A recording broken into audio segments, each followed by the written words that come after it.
I'm weirded out by how much fun I'm having, even though StarCraft 1 isn't what I would call an amazingly good game. And I think it's just because it's a good game. Sorry, I'm saying that wrong. A good gameplay. It's a good gameplay, doesn't English right, but whatever, you know what I mean. It's just really... I had this exact same reaction to Dragon's Dogma, which is a pretty problematic game if you remember. But in both cases, the gameplay's legit, and I enjoy the core loop. Now, before we get further into this, yeah, no kidding, Terra. Yeah, the story's pretty legit too, so good gameplay, good story. Huh. Wait till we have Brood War. Anyways. What I'm debating... So, okay, some of you probably don't remember this. But some of you may remember during the... I think it was the Smash Ultimate review. This is last year. I was like, alright, we need to establish a precedence. And that precedence was whether or not individual units qualify for positives. And we sat down and we processed it, we thought about it, and we worked it out, and we put out some examples. We spent like 10-20 minutes just sitting debating the topic. Because I knew someday we would be covering more RTSs, including the StarCraft. It was actually specifically StarCraft 2 that I had in mind when I asked that question. Here we are. So we have now seen every Terran unit, and we can now fairly judge pretty much every Terran unit that is available in StarCraft 1 Vanilla. So the question I posit is very simple. How many of them do you think deserve positives? And then we can figure out how many. I do think a general unit design positive is easy to argue for all three factions, but I think that's double dipping. I think we should just give positives to the individual units that are good, and then work from there. I don't think we need to be like, you know, Marines are good, and then battlecruisers are good, and then Goliaths are good, and then everything is good like that. You don't need to double dip like that, right? So, Terrans. Let me pull back on the forces a little bit here. Outstanding. Pull back. Rock and roll. Give me something to shoot, Commander. I'm here. Oh, for God's sakes. I hear that.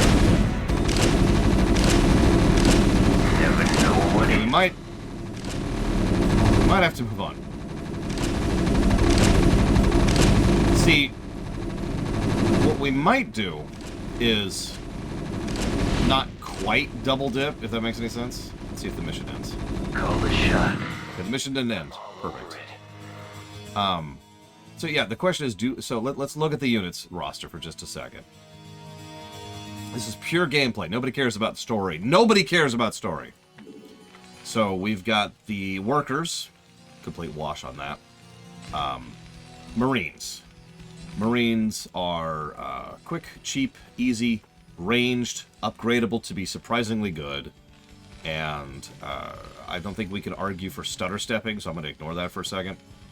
So, Marines are nevertheless actually surprisingly well designed. In fact, I'm going to go on record here and say that Marines are actually probably one of the best designed units in this entire game, and I mean that sincerely.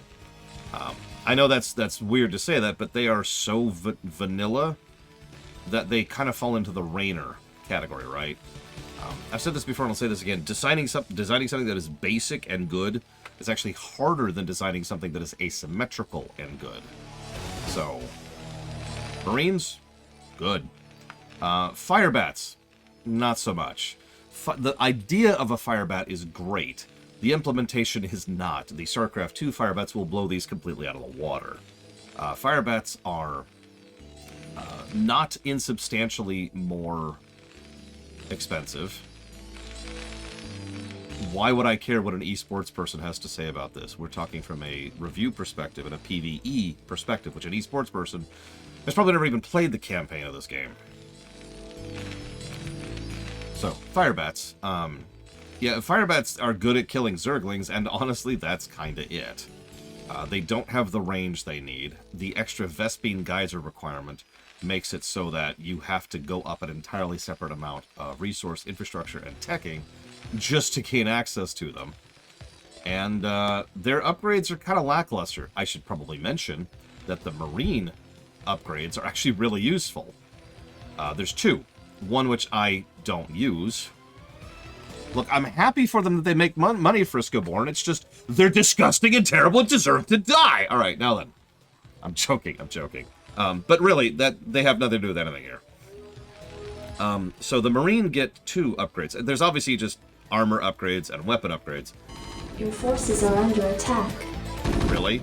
Make up your mind.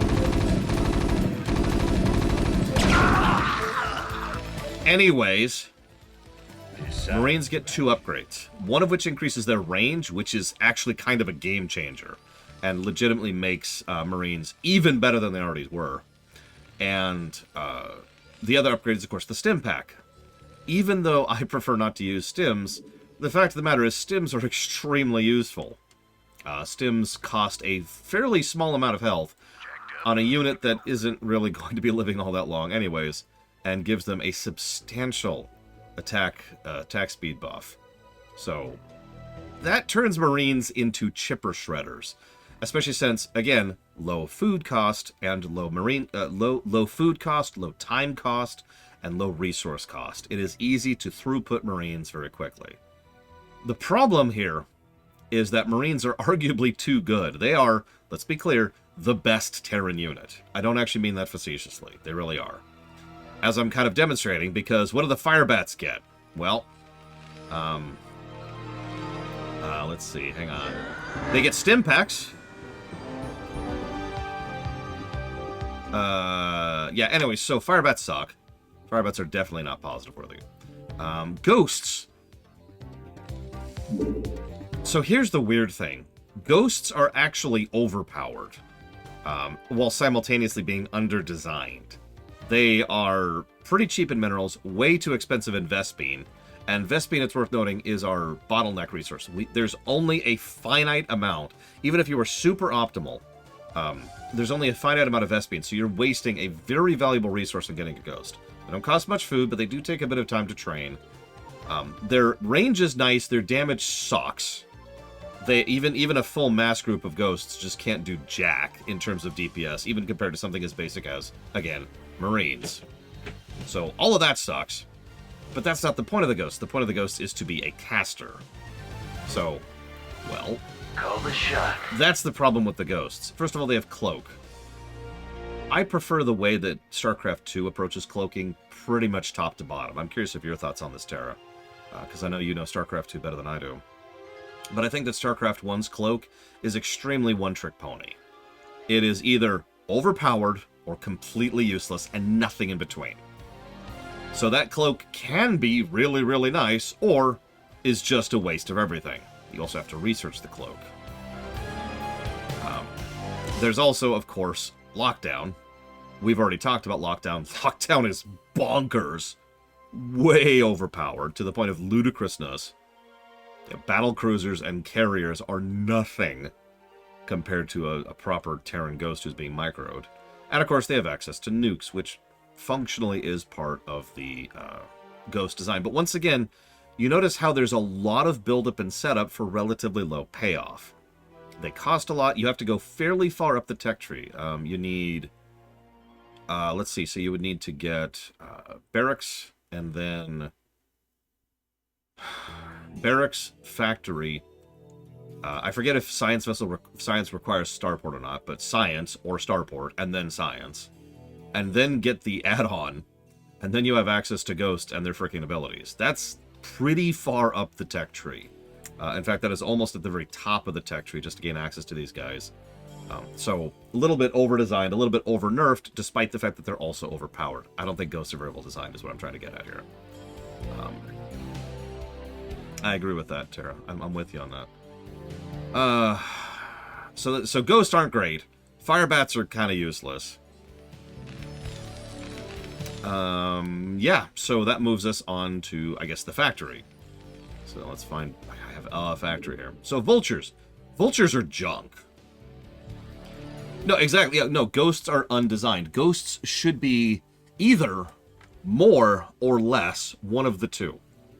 That really is where Ghosts should be at. Nukes should be either extraordinarily dangerous for how hard they are to get to and for how costly they are. And Ghosts themselves should be more useful, especially the Cloak thing. or ghosts should be substantially cheaper earlier in the tech tree and the current state of like lockdown, or not lockdown, excuse me, nuke and cloak, but nerf lockdown. They need to go in one of the two directions. So vultures. So vultures are,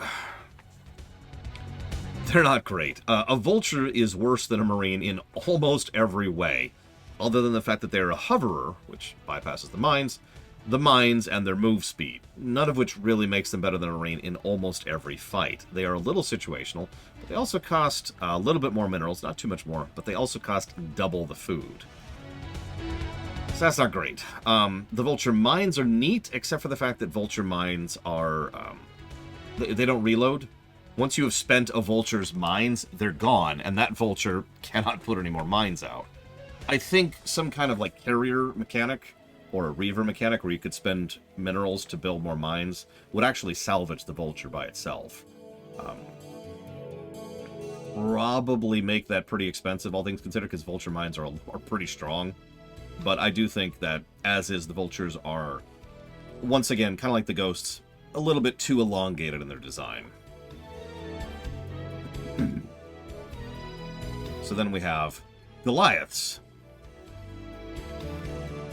Goliaths, technically speaking, on paper, are actually a great unit. They are expensive, reasonably expensive, I might add, so a good design of expensive. 100 minerals, so twice the cost of a marine, and 50 Vespene, not exactly a small amount of Vespene, again. That's your bottleneck resource. And they cost 2 food, which makes perfect sense. They have decent speed, they have decent attack rate, they have a good ground attack, and a great anti-air attack, and decent health and decent armor. If only they had better pathfinding, the Goliaths would be good. But since pathfinding is actually kind of a separate calculation, the Goliath as designed isn't actually all that bad. So I would say we're up to 2 good units so far, the Marine and the Goliath. Speaking of, the Siege Tank. Now, I know I praised the Marine, but the Siege Tank is probably the other best unit for the Terrans, and just in terms of game design, in my opinion. It's quite expensive. It's 150 minerals, 100 gas, but it's only 2 food. So it's a bit of a Vespene hog, as it should be, and you do have to go a little bit up the tech tree. But you notice, just to put this into perspective, you can get access to tanks before you can get access to ghosts. Just to kind of put that into perspective there. Tanks have decent, like legitimately good damage and benefit from upgrades very well. You can also mass tanks pretty easily. Their hitbox is surprisingly small, so relatively little pathfinding issues like you have with the Goliath. Their range is good, and of course they have their siege mode, which is awesome. Yeah, exactly, CDJ. A composition of siege tanks and marines properly microed is a death ball in StarCraft 1. There's obviously ways to counter it. There's ways to counter everything in this game, but that is nice, fun stuff. So I think the siege tank is our 3rd well-designed unit here. That's true, Terra. I agree with you on that point, because its siege mode actually benefits. This is such a cool design, in my opinion. So the siege tank, when sieged, when it goes into artillery mode, has more range than it does sight.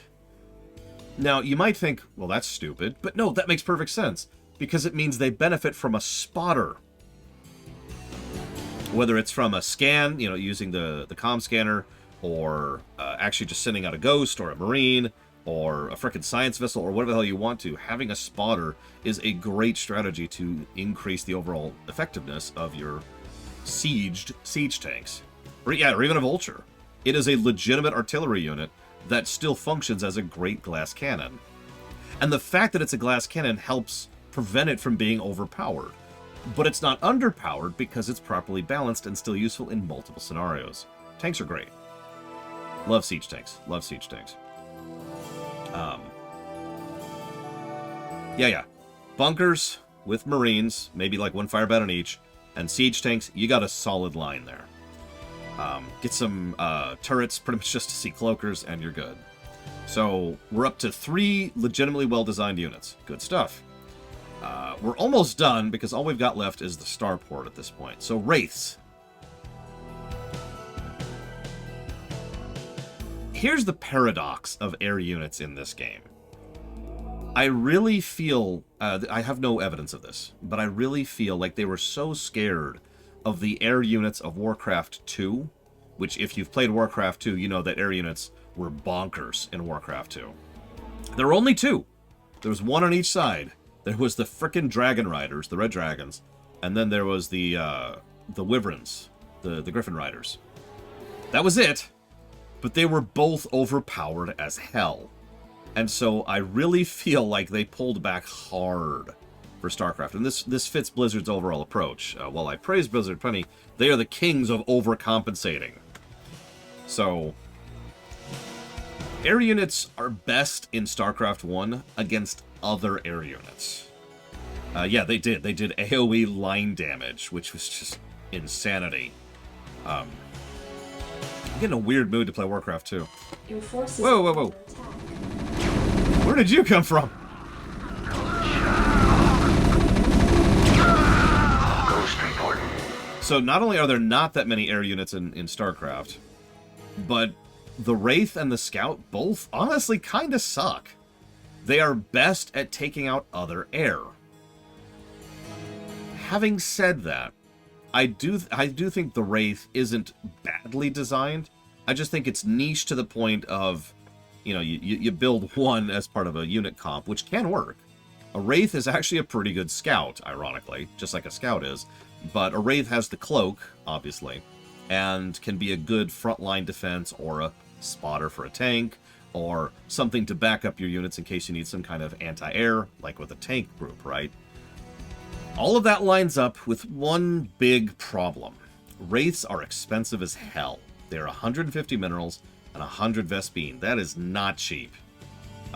2 food is fine, but the cost is a little bit too much for how relatively useless a Wraith is compared to, like, yeah, exactly, compared to like a tank. Big investment, not a great payoff. So I think Wraiths are kind of like a wash. They're getting close to good design, but I don't think they're there.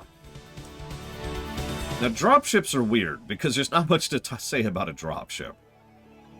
We'll talk more about dropships and shuttles. By the way, hi, Castreak. Sorry I didn't say hi. When we get to Brood War, when we start to change up some of the dynamics we're talking about. But dropships are exactly what they sound like. They have decent health. They have a decent amount of armor.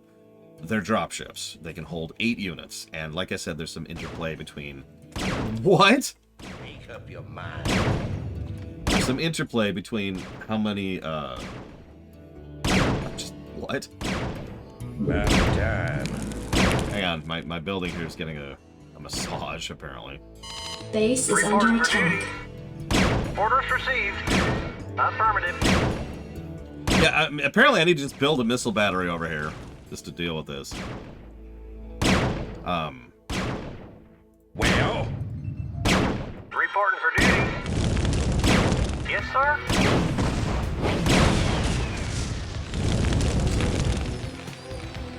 Yeah, the Wraith was like, excuse me, Wraiths are great! In all honesty, I have seen people use Wraiths as harassers pretty well. Because they are. They are harassers. But the problem is, harassment is really more of a PvP thing. And as I've already talked about, the competitive stuff is over there. So we're not really considering that. Hey, Luke.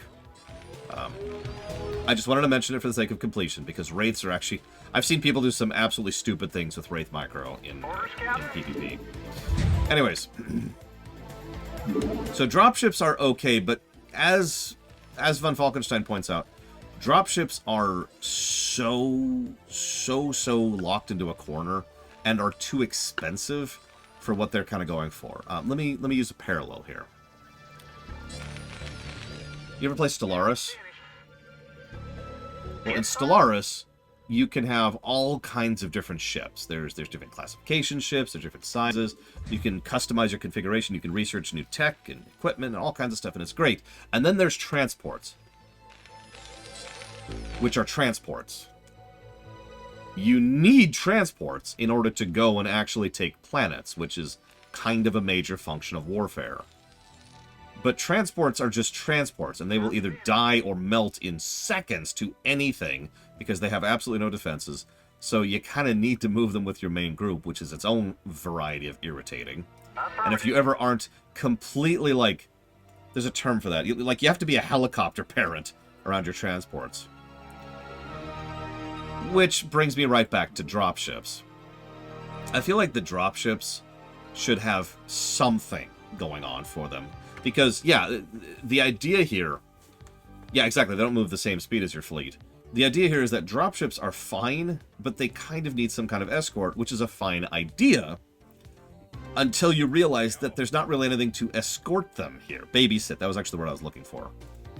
So, we'll talk a little bit more about dropships later, because we got to talk about the shuttle at some point.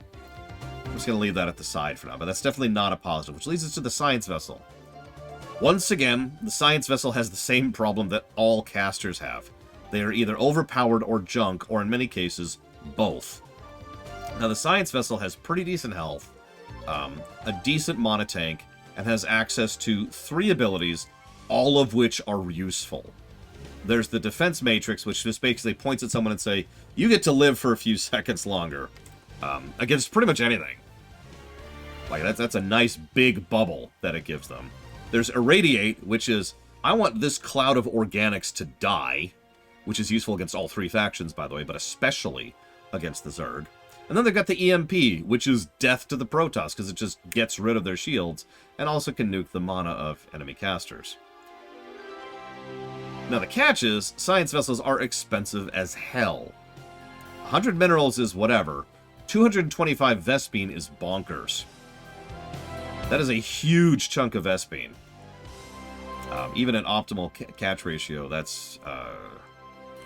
I don't remember the numbers off the top. I used to know how much Vespene you could gain per node per time, but point being, expensive as hell, very useful, almost over useful, and yeah, very OP, as I said. I can't believe I'm saying this, but I kind of think science vessels actually need to be pulled back a little bit. I think you're right, Von Falkenstein, because I think battlecruisers, excuse me, are 200, but I could be wrong about that. I feel like science vessels need to be pulled back a little bit, because they are just too good in every situation. That's all. I just wanted to comment on that. I think that's all the units. So that's a bare minimum of 3 legit, like positive potential units. That would be the siege tank, the Goliath, ironically, and the Marine. All 3 of those are damn good. Now, I'm not talking about battlecruisers yet because, like an idiot, I forgot we don't really have access to battlecruisers yet. But at the same time, we can kind of talk about battlecruisers because we've been playing with one. I haven't got all day. The problem is, I don't remember all the costs of the battlecruiser off the top of my head. Battlecruisers are expensive as hell. They're... interesting. Because battlecruisers are pretty much the definition of snowballing. Okay, so they cost 400 minerals and 300 Vespene, so they are more expensive. They are expensive as hell. They hit very hard to ground and air. They have a decent chunk of health, and they have, if I'm remembering correctly, 6 armor. They also can research the Yamato cannon, which they each get essentially 1 shot of. Now, I've already complained about that. The Yamato cannon should either be stronger or cheaper, one of the two. It is not in a good place balance-wise. The only way Yamato cannons are really useful right now is mass use. So battlecruisers are very, very expensive. They cost 8 supply, and the just ridiculous amount of resources. And they're also pretty much at the end of the tech tree. Now, all that makes sense. But the reason I bring all this up is one battlecruiser is actually kind of crap. Thing is, battlecruisers are multiplicative, if that makes any sense. Let me try to explain this way. Most units in this game are actually multiplicative. Almost all of them are. 1 Marine is nothing. 4 Marines is a force. 12 Marines is a death ball, right? But that applies to battlecruisers more because of their health and their armor. Make up your mind. Battlecruisers have the ability to just kind of live. And their attack is very slow, and they can only attack one thing at a time. But because they can hang so long and so hard, all they need is to just kind of bakong, and then bakong. Each one is just a volley, right? And you get those volleys out, and you will start to push through the enemy numbers, reducing how much damage they're doing to you, and because they've got the health and the armor to hang, you will get to the point where they're not really functionally pushing through your force, and your fleet is just rolling over them. A proper battlecruiser rush is extraordinarily difficult to properly push through. It's possible, but once you get 12 battlecruisers, or heaven help you, 24, which you can, that's a hard nut to crack, especially since they're air units. So again, they bypass all the other issues units have. So call me weird. I'm okay with that. Don't mistake me. It's something that I don't think is necessarily great, not necessarily praiseworthy, but I don't think there's anything wrong with having a late game unit which is just death. Right? Just having something that if you successfully tech up to the end of the tech tree, and if you successfully hang for long enough to reach there and get the resources to do it, have fun. In PvE, it tends to be a little bit more viable than in PvP, because PvP tends to lean towards, you know, a lot of rushing and a lot of making sure the player can't tech to the point of getting to that point. But even in PvE, it's harder than it sounds to get the resources necessary to defend long enough, to live long enough, to get a fleet going, and so forth and so on. But there is something really satisfying, I'm not going to lie, about getting your first battlecruiser out, which then kind of holds, right? Just kind of becomes part of your defensive line, while you get your second battlecruiser out. And then your third, and then your fourth, and you get it, right? Yeah, hold. It is a valid strategy to just hold the line until you get a fleet of battlecruisers, and then win. The only thing that can really stop that against the computer is a wave of Ghost. God, I hate Ghost. Anyways. So I would say battlecruisers are at the very least a neutral. I don't think there's anything bad about them.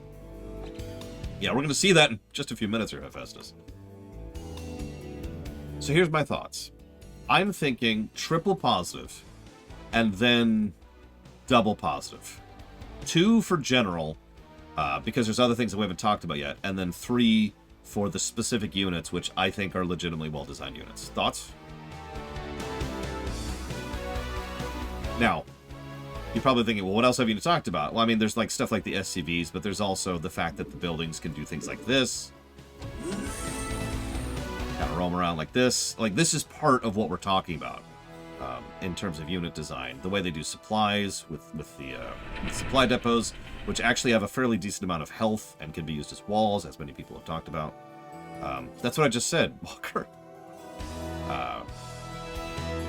Command center. Comsat, which is great utility, honestly. It's probably the best utility in the frickin' game.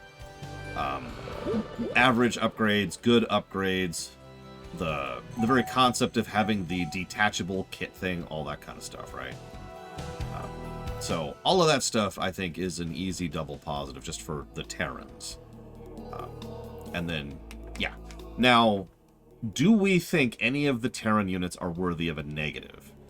I think we talked around most of them, so that even stuff like the Vulture, which is extremely niche, or the Wraith, don't really deserve a negative. The problem is, Firebats suck.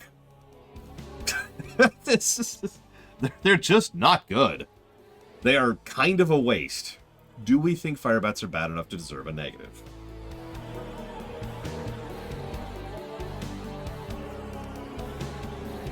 Yeah, they don't have the viscerality thing. At least in Starcraft 2, Firebats look awesome. They look big and bulky. Kong, Kong, Kong. Like, there's a cool factor there. Here, they don't.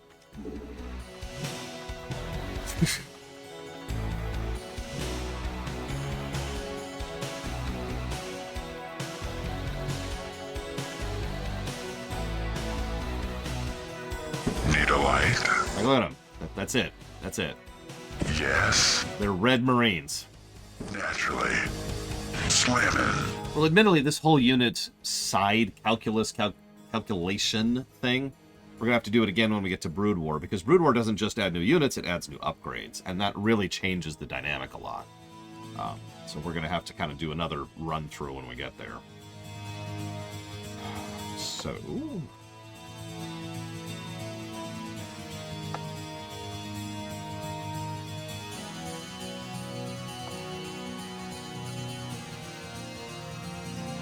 Terran, not Terrain.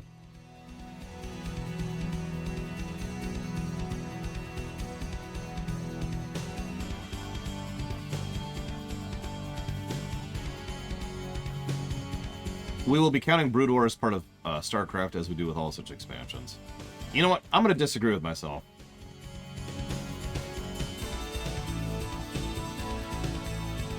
I'm going to give Siege Tanks 2 positives. The crowd gasps. Someone pops a monocle. Someone in the background just faints. No, think about it. Think about it. Siege tanks are extremely well-designed units. They're probably one of the better designed units in the game, and the more I think about it, the more I process it. They're not at the level of some of the units in StarCraft 2. That's going to be triple territory. But for StarCraft 1... Yeah, no, exactly, Terra. They have good cost, good armor and health, good damage, good mobility, lightning strikes, you know. They've got the artillery thing. They've got the sight thing, which I already talked about. They actually don't have anti-air, which I'm actually in favor of, as weird as that sounds, because they're so wonderfully designed to be artillery. Like, there's a reason Marines and tanks is such a thing, right? Anyways, so, double positive. But, as I already mentioned, negative for Firebats. I'll write up more thoughts on that later. Okay, so let's go beat this mission. I apologize for taking so damn long on this mission. Yeah, no, I agree with Terra. If they had anti-air, they would honestly be too good. Outstanding.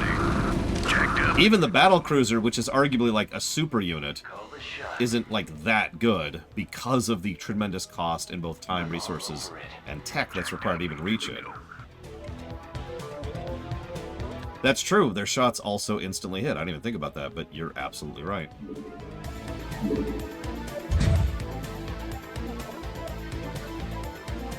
What? Finally. Standing by.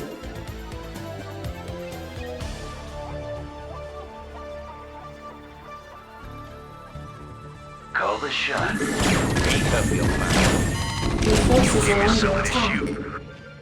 Ghost reporting. Complete. Well, should work. Gotta be like a starport over here or something. Call the shot. Jacked up and good to go. I'm here.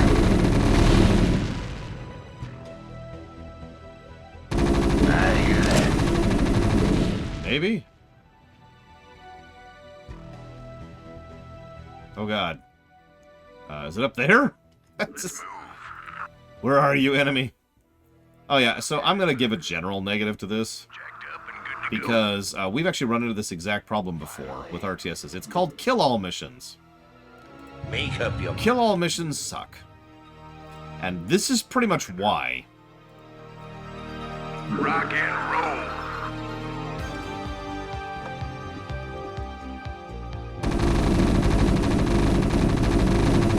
Thankfully, the Blizzard has been moving further and further away from kill-all missions as time goes on, but back in the day, it was...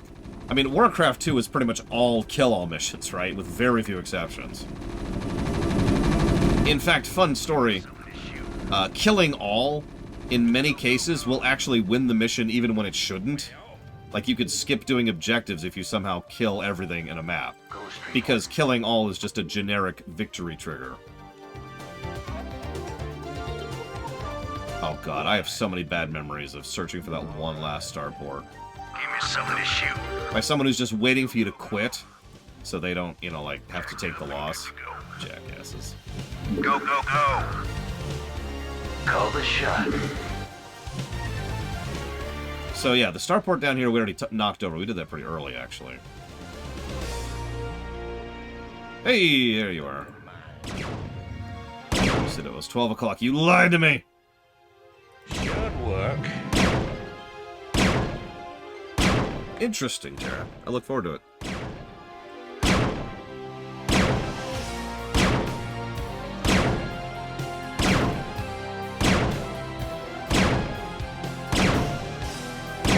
Just give it a minute. Commander. Outstanding.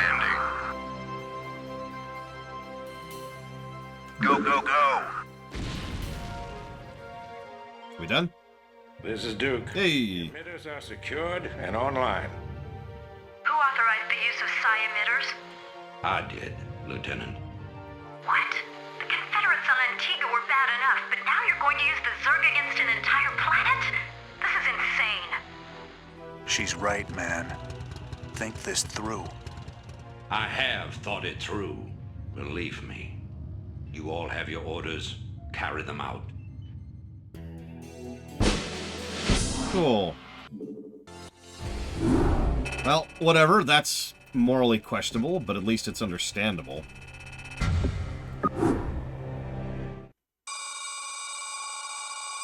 Waith Squadron Bravo.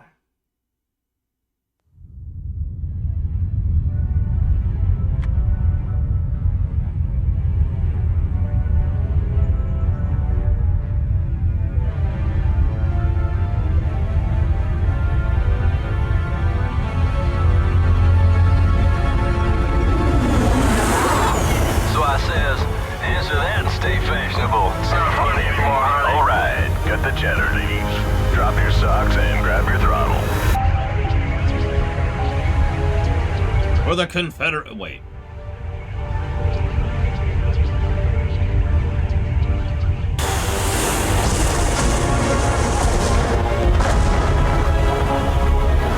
Confederate platform verified and locked. This one's all yours, Hardy.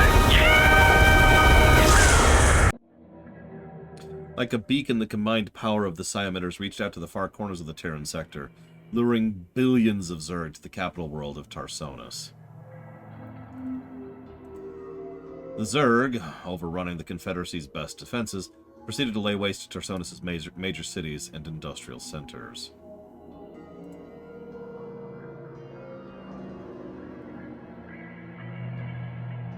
Yay! I've picked up several dozen Protoss warships descending upon Tarsonis. They seem to be heading on a direct course to the primary Zerg hive. If they engage the Zerg, the Confederates may escape. Commander, send Lieutenant Kerrigan with a strike force to engage the Protoss. Captain Rayner and General Duke will stay behind with the command ship. First you sell out every person on this world to the Zerg. Then you ask us to go up against the Protoss. And you're gonna send Kerrigan down there with no backup? I have absolute confidence in Kerrigan's ability to hold off the Protoss. This is bullshit. Kerrigan, are you reading this? I heard. I'm going down there. Arcturus knows what he's doing. I can't back out on him now. Funny. I never thought of you as anyone's martyr.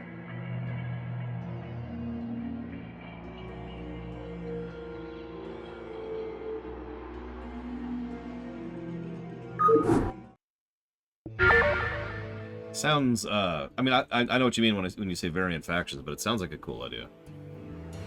You lost your mind, Arthas?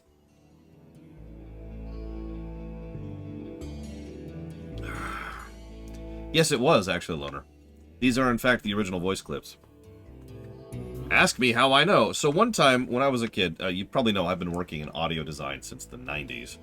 I actually put together a song, which was just the story of Starcraft. I had to kind of manually piece together all the sound clips in order to make it sound like, essentially, an audio book, right? I still have it, actually. But, point being, I got really familiar with all the different audio clips in this game. Why are you doing this, Kerrigan? Look, I know about your past. I mean, I've heard the rumors. I know you were part of those experiments with the Zerg, that Mengsk came and saved you. But you don't owe him this. Hell, I saved your butt plenty of times. Jimmy, drop the knight in shining armor routine. It suits you sometimes. Just not now. I don't need to be rescued. I know what I'm doing. The Protoss are coming to destroy the entire planet, not just the Zerg. I know that because, well, I just know it. I am a ghost, remember? Once we've dealt with the Protoss, we can do something about the Zerg. Arcturus will come around. I know he will. I hope you're right, darling. Good hunting. Reporting for duty. Okay, this mission is kind of a weird one. We'll talk about why in a bit. Let's get going. I'm ready. Go ahead, HQ. Hang on, we're in for some chops. Abso-frickin-lutely.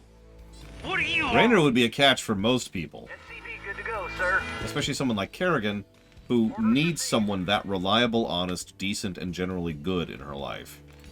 Kerrigan's had a pretty rough life. Not enough minerals. SCV good to go, sir. How does a story song work? For duty. It's an audiobook.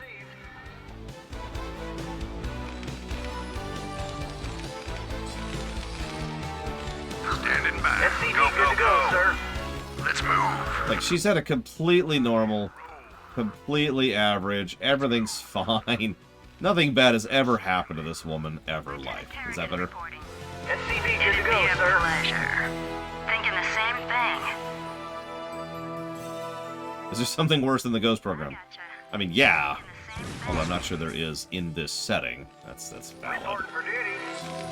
Right away, sir. Reporting for duty. Yes, sir. Yeah, no, this is actually a kill-all mission. Pretty standard, you've got a base, they've got a base. There's a couple of caveats here. So first of all, there's actually a Zerg base right here.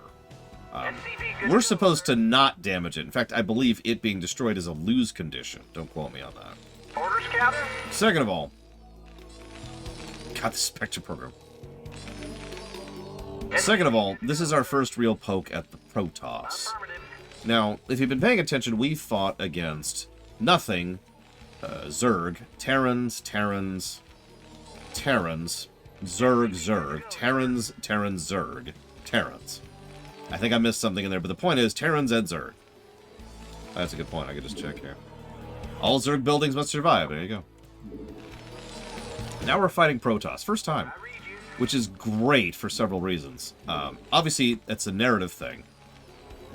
But the Protoss just operate so differently than everything else that this is actually a brand new thing for the player, even if they're not paying attention to any of the cutscenes. SCV good to go, sir. Even if they just don't give a damn about the story of this game. Orders received. This is still new to them. Let's get this going. And yeah, so we've got a lose condition with an enemy. They are hostile to us, by the way. And they are right here. Now, the good news is their AI is essentially set to passive. So they will periodically send attacks on you, but it's not really a big deal.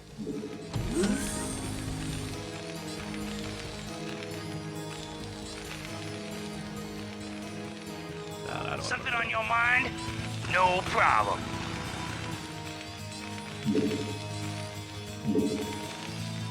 Yes, sir. We'll talk more about the Protoss in a minute. Let me get some resources. Job finished. SCV good to go, sir. Orders, Captain. Reporting for duty.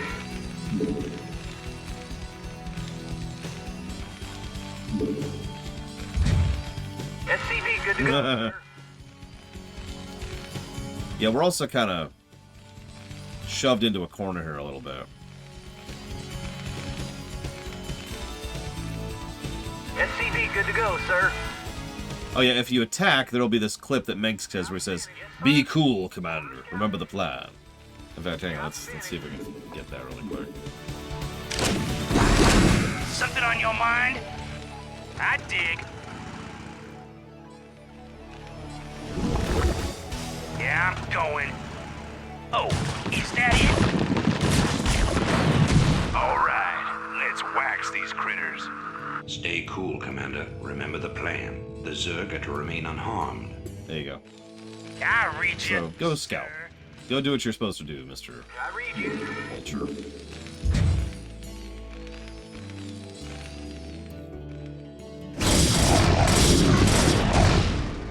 So, notice the setup there. I have a disturbingly good memory, Newborg. 2 Zealots and a Dragoon. Now, I don't want to talk too much. It's purple, whatever they are. I don't want to talk too much about the Protoss yet. But the point is, even 2 Zealots and a Dragoon is not exactly a particularly small force, really. I know that sounds strange, but if you've played this game, you know exactly what I'm talking about that. Especially if you're used to fighting against Terrans, or Zerg, neither of which really have the same type of units that the Protoss do. This is going to be our first real interaction with shields, too. So that's cool. So we're going to slow-mo this a little bit. How are we doing?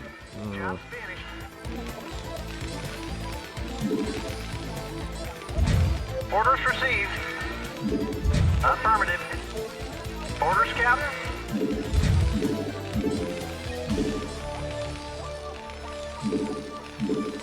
Lieutenant Kerrigan reporting. Correct. Protoss are very much, individual units are much stronger than anything else for the other two factions. And yeah, think about the comparison, as Kira Whiteness just mentioned. 2 Zerglings and a Hydralisk, not too much of a problem. 2 Firebats and a Marine, or two Marines and a Firebat, not too much of a problem. 2 Zealots and a Dragoon, that can do some damage.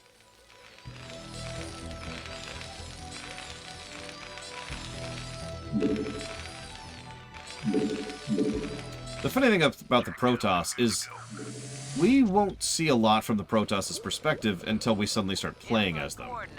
Whether it's a good or a bad idea, well, it's up to you. Job's finished. Hey, Captain Zeus, there's a name I remember. Haven't seen you in a while, though, which I guess you just said. Reporting for duty. So never mind on me.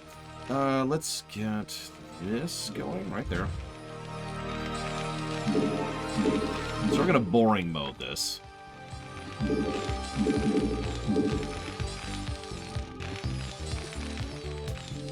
Yeah, 2 Zerglings are 1 supply. 1 Marine is 1 supply. Half of a Zealot is 1 supply. You want a piece of me, boy? Base is under attack. I'm waiting on you. You want a piece of me, boy? A little more time than that. Reporting for duty. Lieutenant Kerrigan reporting. StarCraft 1 does not have Banelings now. Roger that. Orders, Captain? You want a piece of me, Let's go ahead boy? and set this up. Job's finished. I read you.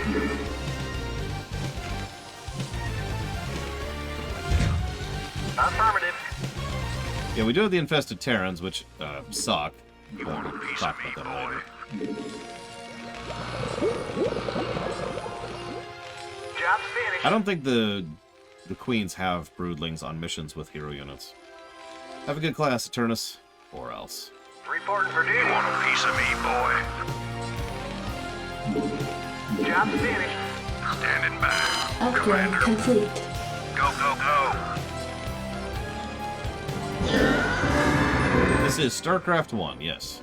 You want a piece of me, boy? Not enough minerals.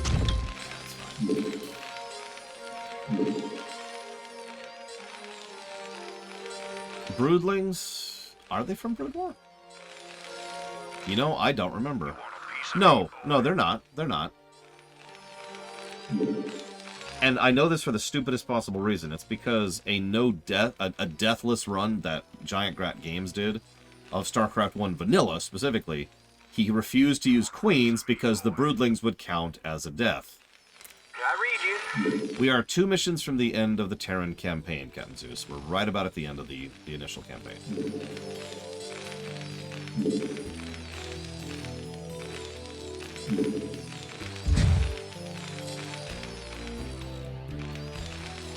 Jacked up and good to go. Okay, so we've got 12 Marines with 1 level upgrade each. Outstanding. Yeah, no unit deaths, exactly. Upgrade Go, go, complete. go. I am enjoying it, and I have no idea, respectively. Let's move. We took a little bit of our time during the Terran campaign because we had so much to discuss with regards to the game in general. Go, go, go. Rock and roll. Go, go, go. Give me something to shoot. And that says everything it needs to. Right there. Did you catch that? We lost 5 Marines against 2 Zealots and a Dragoon. Giant Grattan Games. You can find him on YouTube. I recommend him, kind of.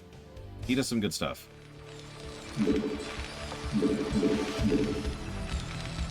Orders, Captain?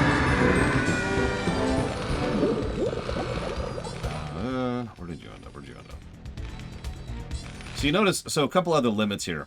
We're very cloistered in. It's probably not super obvious, but this is actually a pretty small map, too. So we can't expand to the north. We have relatively small space to work with here. And expanding out pretty much means pushing into the Protoss. You want a piece of me, boy? So you'll notice how the last couple of missions, and this one, and the next one, by the way, all use a bit of map design friction to sort of try and encourage the player into doing certain types of strategies or to push out of their comfort zone because they effectively need to. You want a piece of me, boy? So I need a starport. So let's get a starport going. Give me something to shoot, Commander. We're going to stick with 12 for now because we're not super flush on resources. We want to tech a little bit more. Jacked up and good to go. We're going to poke our head out a little bit. Let's move. We also want this now. Give me something to shoot. Rock and roll. Let's move. Yeah, actually, the reason I know that the real size mod was finally completed is because of Giant Grant Games. Go, go, go. Outstanding. The biggest problem most Protoss units have, with a couple of notable exceptions, Add-on. is they have the same problem that battlecruisers have.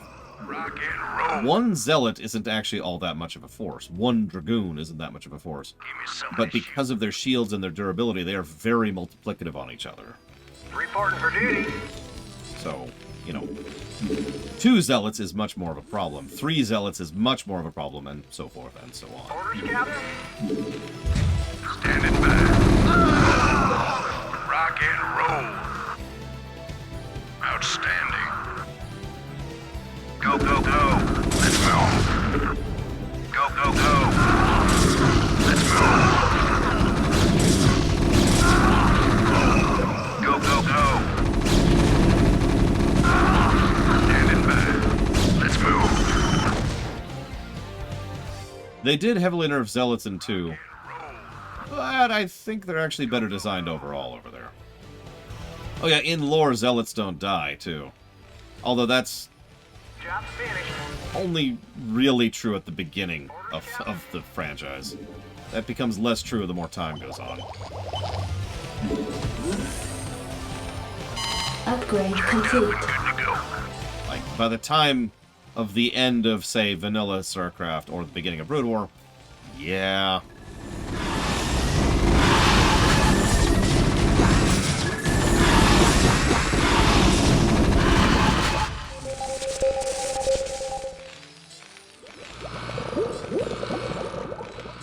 Jacked up and good to go. Just hold this plot of land for a second. Outstanding. I'm poking because I'm pretty sure I know what's across this bridge. Outstanding. Job's finished. Rock and roll. Let's move. Rock and roll. Outstanding.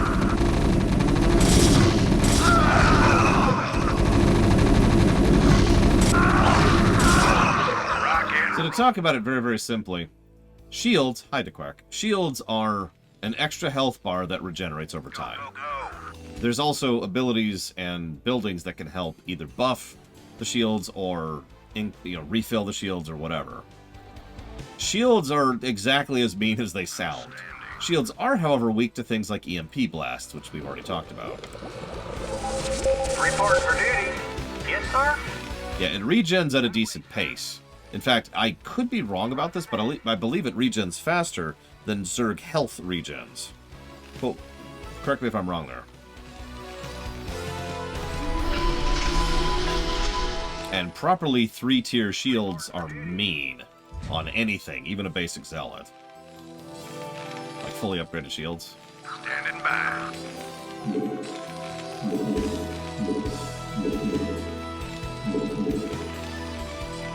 Yeah, the Zerg regen is barely an advantage.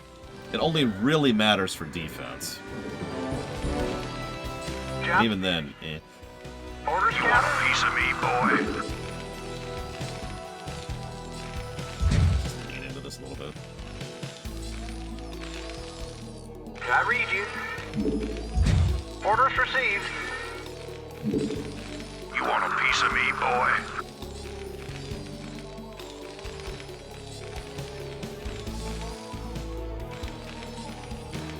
Job's finished. Yes, sir. Roger that. You want a piece of me, boy?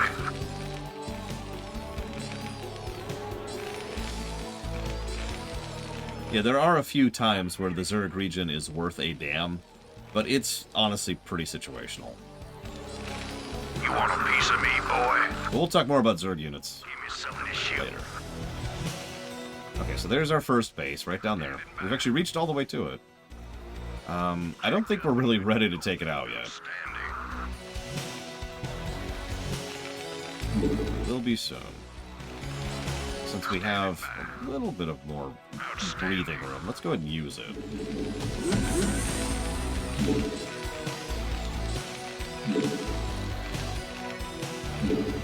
You know, good point. I forgot about that. The best benefit of the regen is for the frickin' towers.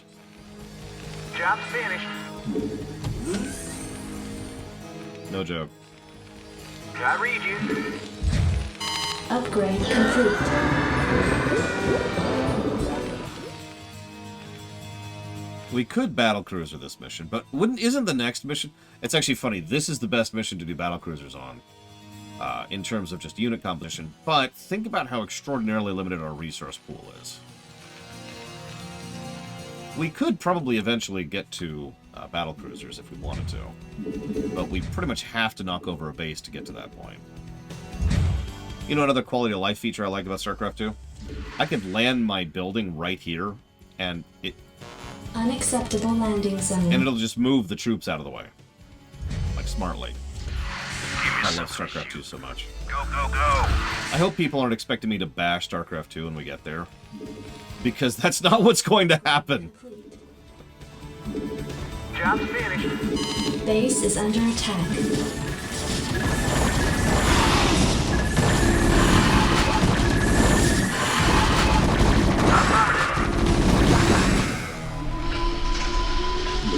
Base is under Piece of me, attack. boy, Commander. Yeah, if you think I'm going to bash StarCraft 2, you don't know me very well. No offense. Orders, Captain? It's okay, I know I'm this dinky nobody-nothing that nobody's ever heard of on the internet. Piece of me, Oh, boy. it should be 4 instead, actually. Orders, Captain? I mean, don't mistake me. There will definitely be some negatives to story when we get to StarCraft 2. Standing. But, like, holy crap. Want a piece of me, boy? Standing by. Jacked up and good to go. Go, go, go! Yep, that's what they call me. Lore StarCraft 2 Socks Runner. No, I legitimately feel like StarCraft 2 is in striking distance of Diablo 3. I think that legitimately. I think it's the only game left that might actually challenge D3. I don't think it's going to hit GTA 5. GTA 5 just has too good of a story. But I think StarCraft 2 is in punching range of D3, and that is a hell of a thing. Commander. Alright, so let's go.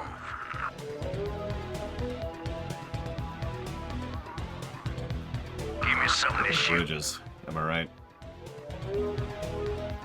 Standing by.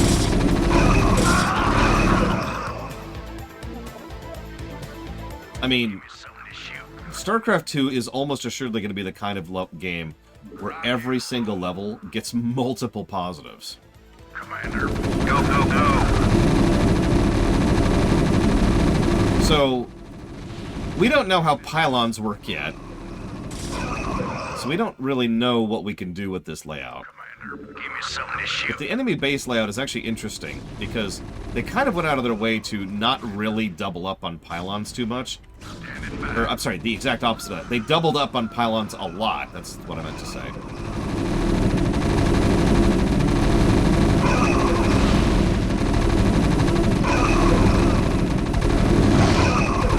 Wait, really, Valerian? You don't have to lie for the sake of my pathetic ego. I get it, I get it. Oh, oh, oh, shuttle! Shuttle! Shuttles are what dropships wish they were, I'm just saying. Especially with upgrades, holy crap.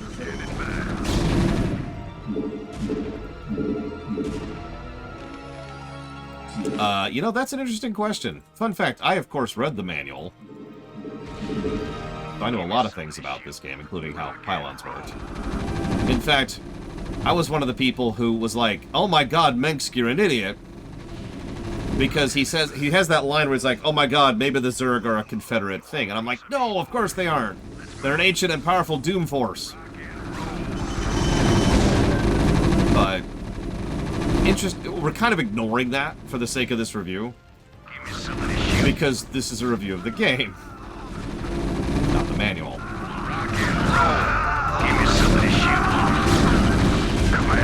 See what I mean? Doubling up on almost every single building with pylons. Jacked up and good to go. You want a piece of me, boy? Standing by. Give me something to shoot. That is technically possible to do, Blade Chabal. I'm not going to argue the feasibility of such an action. Commander, standing by. Your forces are under attack.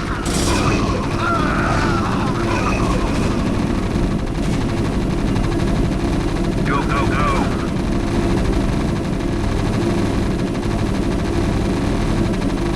You want a piece of me, boy? Standing by. I think I mentioned this during the lore run. I've always assumed Mengsk was just using that as a way to explain away, oh, it's okay to use the Zerg against the Confederacy. It's their super weapon, after all. Commander, rock and roll. Commander, rock and roll. That's funny, Terra. Standing by. I will admit, and you will see me do this, there are some missions where I get super arrogant about my pylon layout. And it is arrogant. Because I'm like, one pylon will support these... What, I think you get like 6 gateways on a single pylon? 1, 2, 3... No, 8. 8 gateways, excuse me. It's fine. It's fine. Don't worry about it. Don't worry about it. Jacked up and good to go. Rock and roll. Give me something to shoot. Commander, jacked up and good to go. Commander. Base is under attack.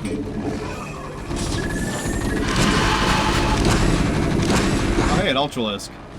Something that should be an Uber unit, and isn't. But again, Yes, sir. but the Zerg when we get there. Right away, You sir. want a piece of me, boy? You want a piece of me, boy? Jacked up and good to go.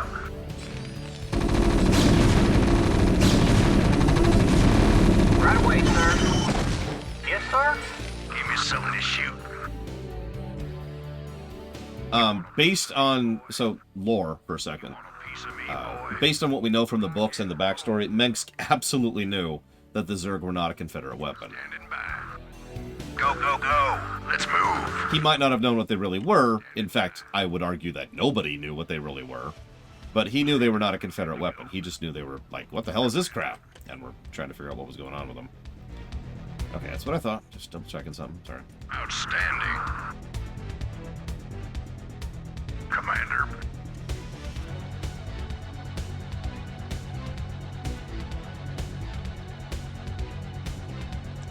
Love the line. Love that pathfinding line. Look at it. Look at it.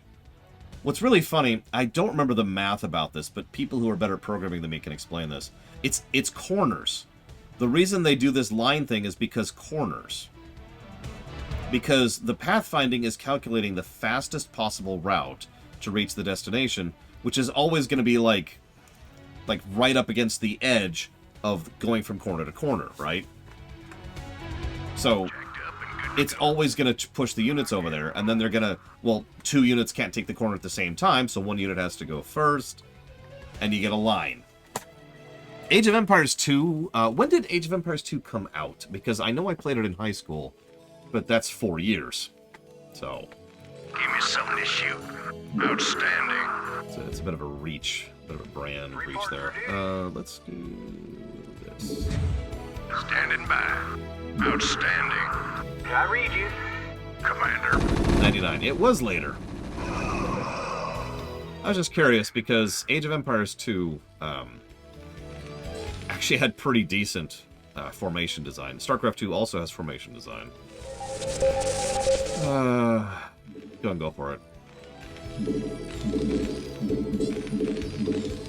Let's do a couple of things here really quick. Orders, Captain? Affirmative. Orders, Captain? Roger Give me that. something to shoot. Job Let's finished. move. You want a piece of me, boy? You want a piece of me, boy? Do I think StarCraft 1 is a good first RTS? Yeah. Yeah, sorry, I had to process your request for a second, because it's like, this isn't a first game at all. Warcraft 2 is a first game. Warcraft 1 is a train wreck. But yeah, no, this is a really good game. If you want to figure out if you like RTSs, this is a pretty solid game to dive into it. Commander, This is a good game to say, do I like RTSs? jacked up and good to go. I have actually pointed this game to people when they have asked me that exact same question. Outstanding. Rocket. It's not orcs in space. It's much more sophisticated. Have you played Warcraft 1, Newborg? 'Cause I have.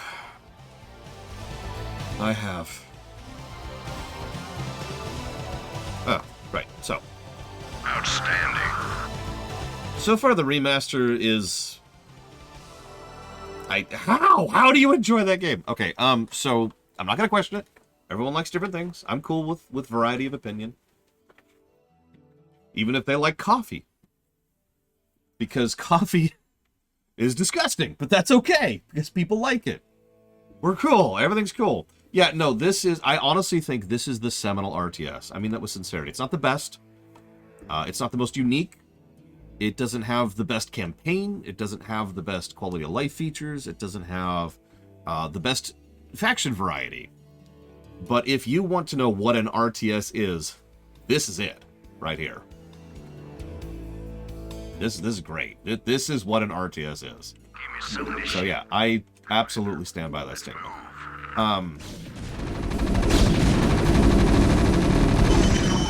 Jacked up and good to go. Commander, give me something to shoot. Commander, rock and roll. Listen, Walker, all I'm saying is that anybody who drinks coffee is secretly the devil. Like, actually Lucifer. I'm joking. I'm joking. Your forces are under attack. Standing by. Give me something to shoot.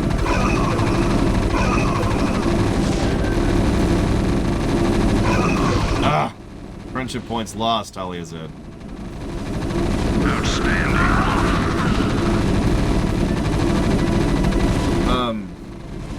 Base is under attack. That's funny. I even put that turret there. Yeah, anyways. Commander. Standing by.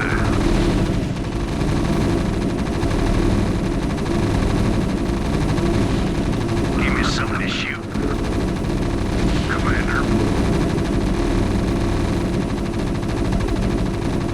No, I didn't know. I was just cautious. I was like, you know, this is a big open area for an aerial attack to come in, and I knew there was a base east of me.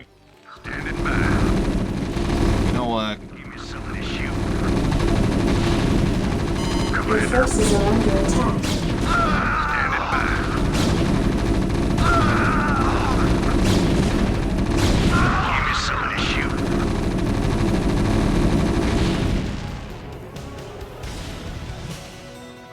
I think I would agree that Red Alert 2 is probably the seminal Command & Conquer game. Which is funny because I can't even get that game running anymore. If you wanted me to stream it, I would say no, because I Base is can't. under attack. Yeah, fun fact, I forget the exact math, but in most cases it's actually better to attack the Base cannons is under attack. than the, Receiving incoming transmission. This is Kerrigan. We've neutralized the Protoss, but there's a wave of Zerg advancing on this position. We need immediate evac. Belay that order. We're moving out. What? You're not just gonna leave him? All ships prepare to move away from Tarsonis on my Base mark. is under attack. Boys, how How about that evac? Damn you, Arcturus. Don't do this. It's done. Helmsman, signal the fleet and take us out of orbit. Now. Commander? Jim? What the hell is going on up there? Your forces are under attack.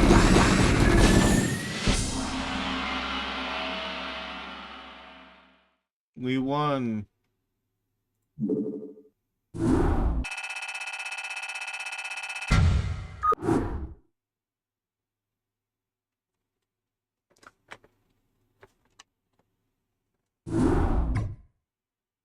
The fleet has lost contact with the ground forces at New Gettysburg. General Minsk has ordered the immediate disengagement of the Core Hall fleet from the Tarsonian system. Protoss and Zerg forces continue to battle across the core continent of Tarsonis. Receiving incoming transmission. I can't believe he actually left her down there. I'm gone, and you better come with me. There's no telling who Arcturus will screw over next. Receiving incoming transmission. Gentlemen, you've done very well. But remember that we've still got a job to do.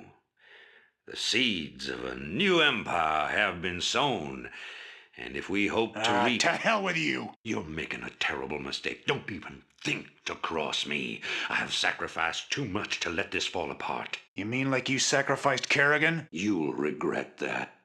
You don't seem to realize my situation here. I will not be stopped. Not by you, or the Confederates, or the Protoss, or anyone. I will rule this sector, or see it burnt to ashes around me. If you try to get The in my fleet is way... prepped and ready, Commander. Awaiting orders. The hell with him. We're gone. It appears that General Duke has successfully activated Tarsonis' primary defensive weapon, the ion cannon. The cannon must be shut down if any escape attempt is to be made.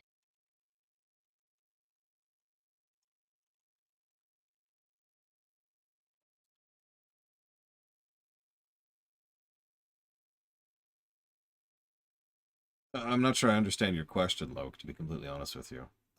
But if you're wondering why Raynor didn't go to save her, there really was no time. Obviously, this is an RTS, and there's only so much they can show, but what happened in lore was she got completely overrun by pretty much the entire Zerg swarm, because pretty much the entire Zerg swarm was aiming at her. They actually hint at this earlier. No, I know, Loner. But they actually hint at this earlier, that this, the swarm's here for you, darling. That was said as like a joke, and she even said, shut up. But it was actually true. The Overmind, for reasons we will get into later, was specifically seeking an extremely powerful psychic in order to try and get them, in order to try and do part of the Overmind's plan.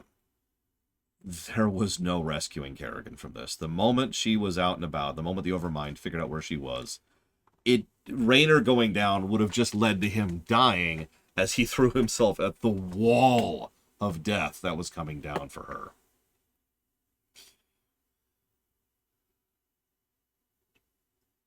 By the way, we will see a cutscene dramatizing these events in Starcraft 2. Yeah.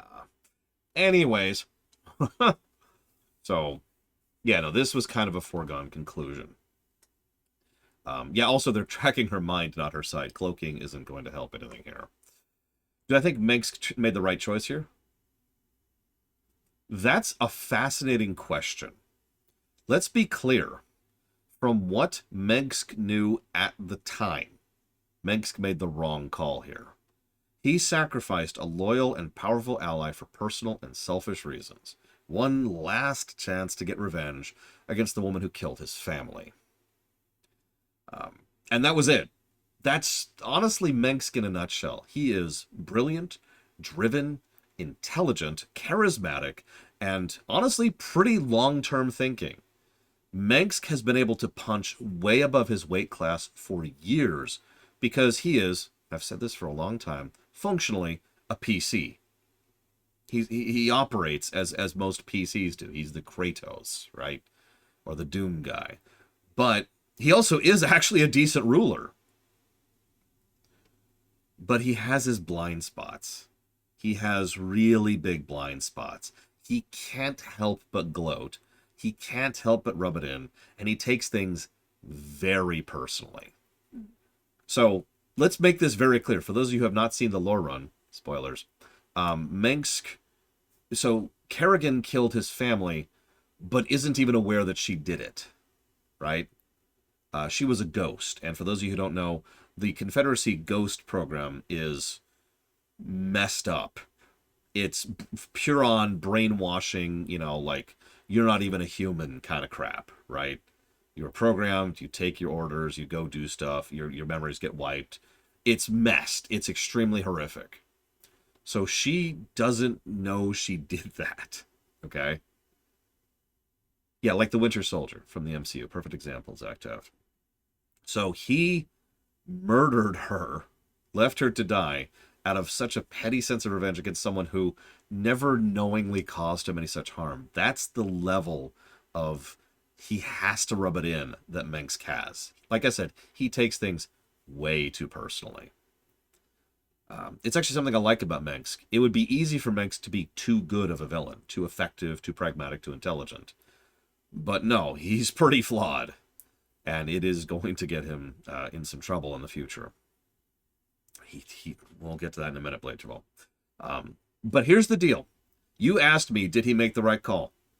Yes, he absolutely did. But he doesn't know that he made the right call. He has no idea that he made the right call. Nobody does. So few people understand what's happening right now. Remember what I just told you? The Overmind has found its target, and the Swarm is beelining on Kerrigan with single-minded obsession. If he had rescued her, the Swarm, the whole Swarm, would have just chased right after her. And there's no winning that, right? He's like, all right, we're going to go back to Core Hall and set that up, and then here comes the Swarm. Okay, so Core Hall's gone. Okay, let's run to Marsara, and then and they're all dead. There's no winning there. By unknowingly giving what the Overmind wanted, the Swarm backs off. It's actually exactly why the Dominion isn't able to rise, because after Tarsonis is completely flattened into the ground by the Swarm, they back off, because they've got other things to deal with and other things to think about. Otherwise, the entire Caprulu sector would have probably been run over roughshod in a matter of weeks. That's why I say he made the right call. He just has no idea he did it, and he honestly didn't even process that it was a thing. Yeah, when the Zerg Swarm actually endeavors to win, it generally does. I know that some people made fun of me this during the lore run, but the problem is the Swarm is a truly terrifying force.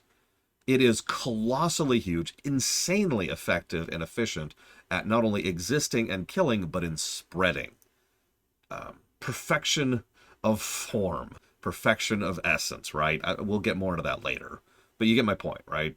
The Swarm is insane and brilliantly built, because the great irony of the Swarm is it has so many weak spots and so many ways to bring it down, which is pretty much why the Swarm doesn't just win. And yeah, they also have Abathur, canonically, at this point in time. So, fun stuff. The best advantage people have against the Swarm is the fact that it pretty much needs a guiding mind to operate, otherwise it's just roaming Scourge. I mean, roaming Swarm. Anyways, I'm sorry, getting way off topic here. Plus to moment, obviously.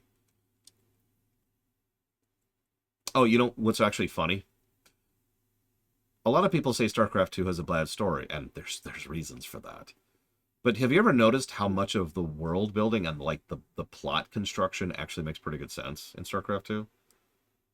Think about this for a second. Why do the Zerg have such an obvious weak point? Well, it's because Amon wanted there to be such an obvious weak point so that he could move in and take those reins. He didn't want this kind of terrifying large-scale force to be turned against him, so he made them slaves, you know, bots, effectively, that can only be controlled by a singular will of a specific type. They are engineered to be to have the weaknesses that they do. So are the Protoss. And both of them end up suffering for that when we get further into StarCraft 2, because they had built-in weak points. I agree with you, Terra. I agree. Good night and or day, Zeros. Hope you're doing well. I'm getting off topic. So, plus to moment. You know, I haven't updated the HUD recently. So, we're here. And, here. And here. I do too, Fife.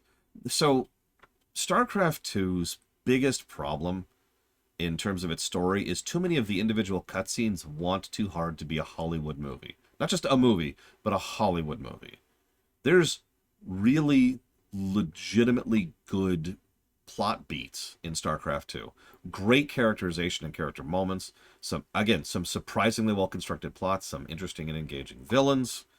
There's really good stuff. And then there's slowly walk into the room. The light just exposes who I am. The music swells.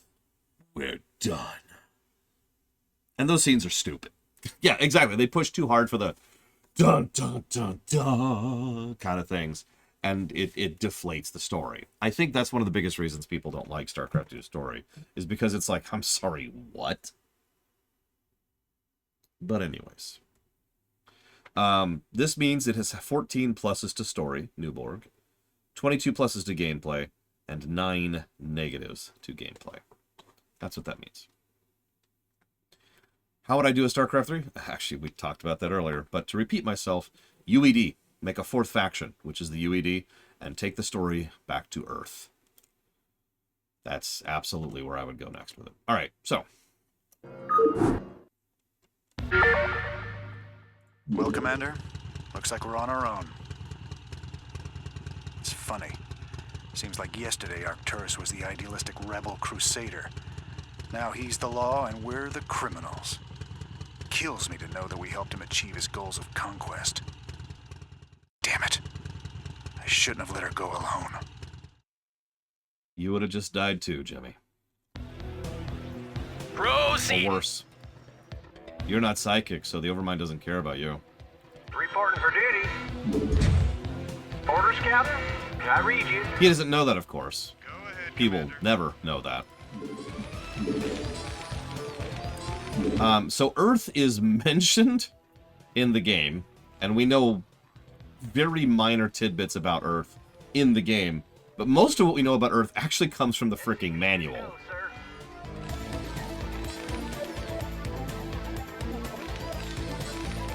We do know a few tidbits about it. Reporting for duty. SCV good to go, sir. But it really is just a few tidbits. Earth is a pretty basic dystopia, to be blunt. You know, standard everything sucks kind of affair. SCV good to go, sir. No, Little Billy, no. Yes, sir. 2 more. I actually still have my manual too. SCV good to go, sir. Hang on. Let me see if I can find it really quick. Just super quick. If I can't find it quick, I'm not going to bother. But there's a place it might be. Right here. SCV good to go, sir.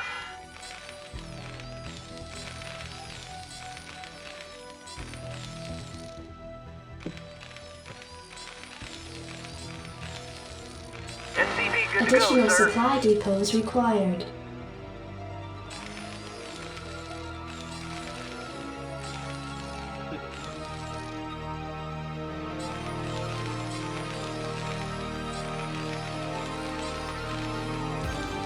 I've got Warcraft 2, Diablo 2.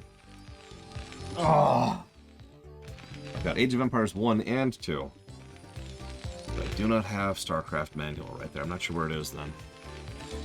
Yeah, so Earth, the dystopia Earth, Orders, Captain. loaded up a whole bunch of undesirables, which is exactly as unpleasant as it sounds.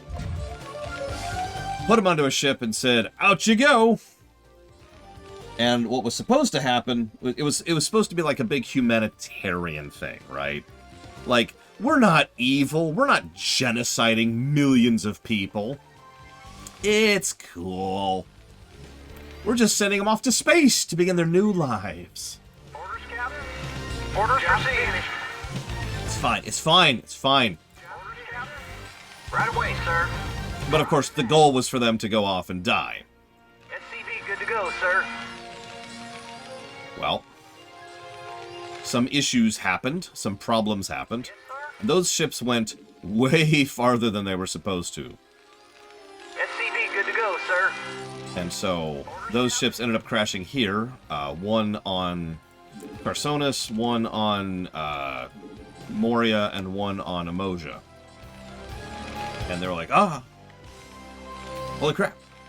And they kind of built up their own little society based on their ships, and it kind of informs everything about the culture of the Terrans. Their ramshackle technology, which is entirely reverse engineered from the ships that carried them out here. Their southern accents, to be blunt. Their focus on survivalism at the cost of most other things. The aristocracy that they had going on, known as the old families, we've already mentioned that before. Good to go, sir. A lot of them, because remember, they're also political dissidents. Again, it was just the unwanted. So there were plenty of people who were intelligent people who could be statesmen, people who could be scientists, people who were dangerous thinkers. Good to go, sir.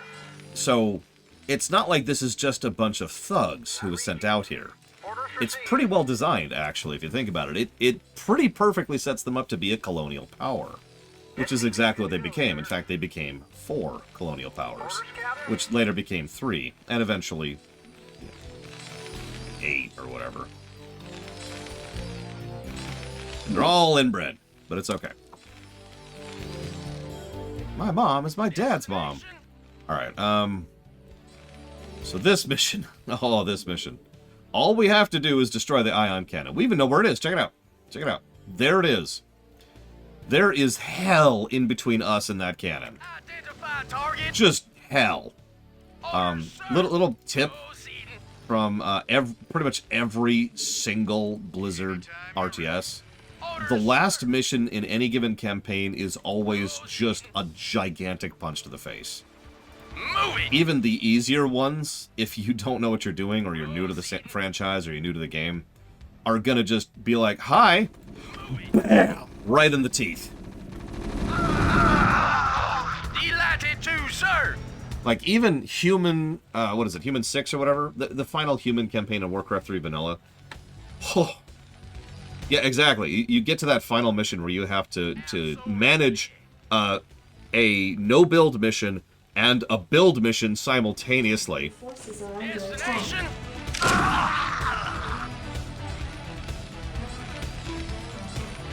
Interesting. And then you have to fight against a near-maxed and very well-designed and very well-entrenched force, which also has a script to make a doom stack that attacks you every few minutes.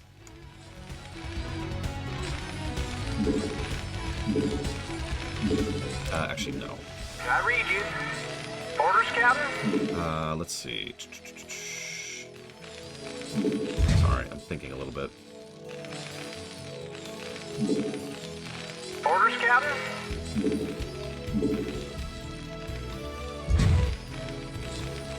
Destination? Moving. Just gonna chill here for a minute. We're gonna take it a little bit easy. You know what? Hang on. I just want to show you something. Is that okay? Does anyone remember what the reveal map command is? I guess I don't.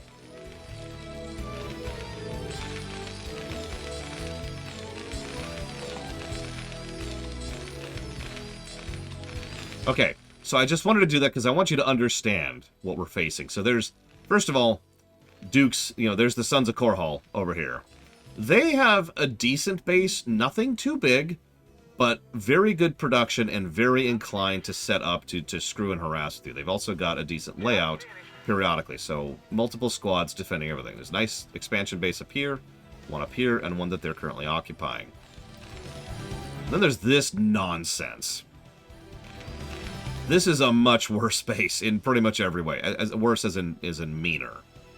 It is quite well defended, has tons of production, and a very good defensible position. You'll notice there is no ground connection to our final destination. Your forces are under attack. So, this insanity is what we've got to go up against in the end. And I know this seems like such a minor thing, but this is actually a really well-designed defensive force right here. Terran science vessels, which they will use to good effect, Goliaths, and a freaking battlecruiser along with Marines and tons of turrets.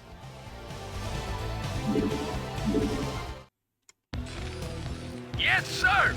Orders, sir! Yeah, they also love to lock down cruisers because they've got tons of ghosts too, so that's doubly cool. Anyways, and then an attack's gonna come here. I'm psychic. I predict an attack will come. Oh man, Terra. What I love about this, Job's finished. what I love most about this is that there's so... It doesn't look like it's Doom, but it is, if that makes any kind of sense. The enemy forces don't look as hilariously powerful as they are, but they are.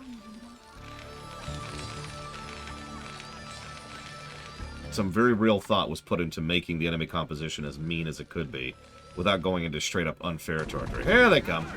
My psychic powers tell me I'm being attacked. Yes, sir! Goddamn ghosts. Goddamn ghosts. Oh. Oh, no. Oh, no. Oh, that's extremely bad.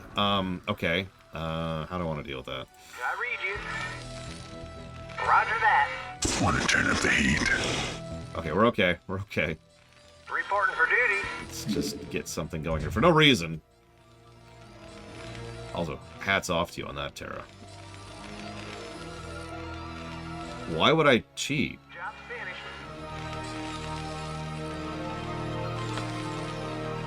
I thought they were doing something that they weren't. We're fine. But, yeah. Exactly. So the ghosts... I have no ability to detect ghosts right now. And if the ghosts decide to show up and start nuking me, there's literally nothing I can do about that. I haven't been teching quickly enough. That's my fault. Right away, sir. Let's tech a little bit faster, shall we? So let's get a factory going. You always got to build a factory. It's the linchpin of the tech tree. It's how you get into advanced buildings. Well, I don't know anything about Killzone, other than that it exists. So... I read you. Yeah, I like to bank, in general. You probably know why. What? Turrets can detect ghosts? Lore shock. Can I get a lore shock? The Hellghast exist. Yeah, I don't know anything about them.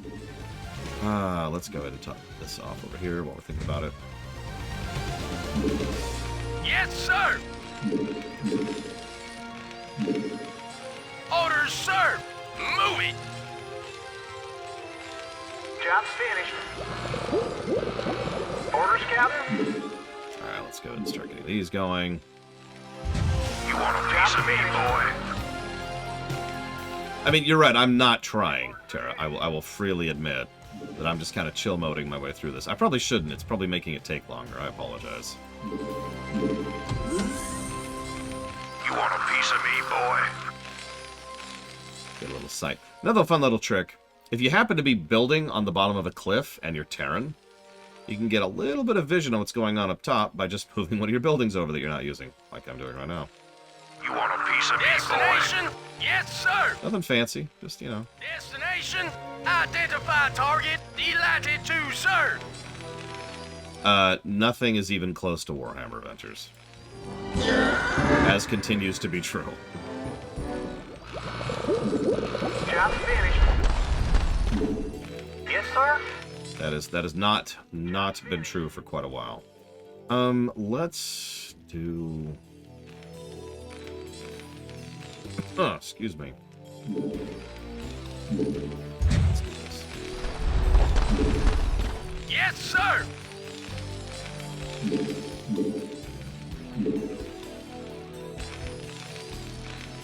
Should be good for at least a minute.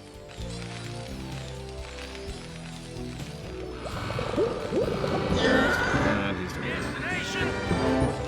Listen, my engineering bays are busy, Newborg. Just saying. Your forces are under attack. Yeah, nope, I was waiting for that too. That's the best part. Destination. You want a piece of me, boy? Upgrade complete. Your forces are under Identify attack. target. Delighted to, sir. You want a piece of me, boy?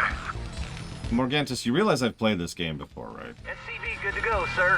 In fact, I've done a lore run of this game. Sir. Just because I suck at it doesn't mean I haven't played it before. Absolutely.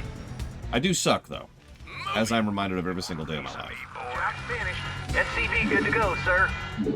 Yes, sir. I've often joked that that's the purpose of the internet, is to inform us of exactly how much we suck in ways we never had any idea about. Orders, sir. You want a piece of me, boy?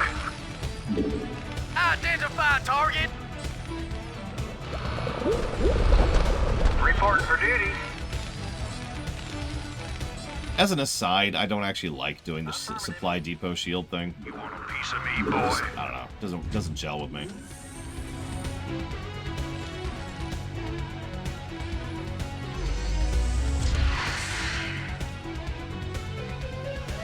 Destination. You want a Orders, piece sir. of me, boy? Identify target. Orders, Captain. Yes, sir.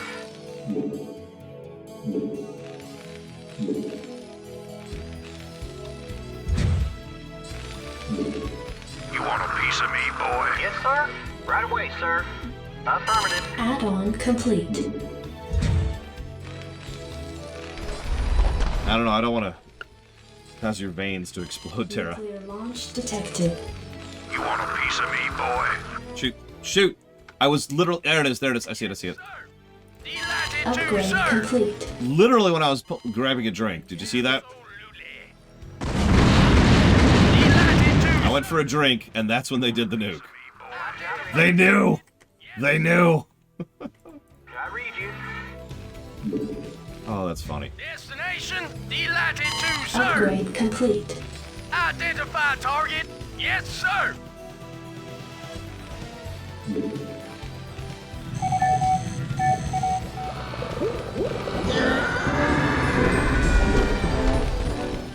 Yeah? Oh, is that it? Orders, Captain? Roger that. Orders, sir. Yes, General sir. Duke is the screen camper. I knew it! Yeah? Let's see what we can figure out here.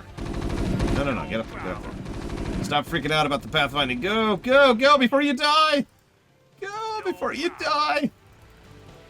Oh, is that it? Orders, That'll do sir. it. Absolutely. Proceeding. Delighted to, sir. Move it. Proceeding. Move it. Delighted to, sir. Absolutely. You know, you're right. This is Horner versus Duke, and Horner proves who's the better commander there. Move it. I mean, probably the carrier venters. But that's kind of cheating, because the carrier is, you know, the carrier. Delighted to, sir. So, Move it. after that, siege tank, I think. Absolutely. Move it. Proceeding. Delighted to, sir. Absolutely.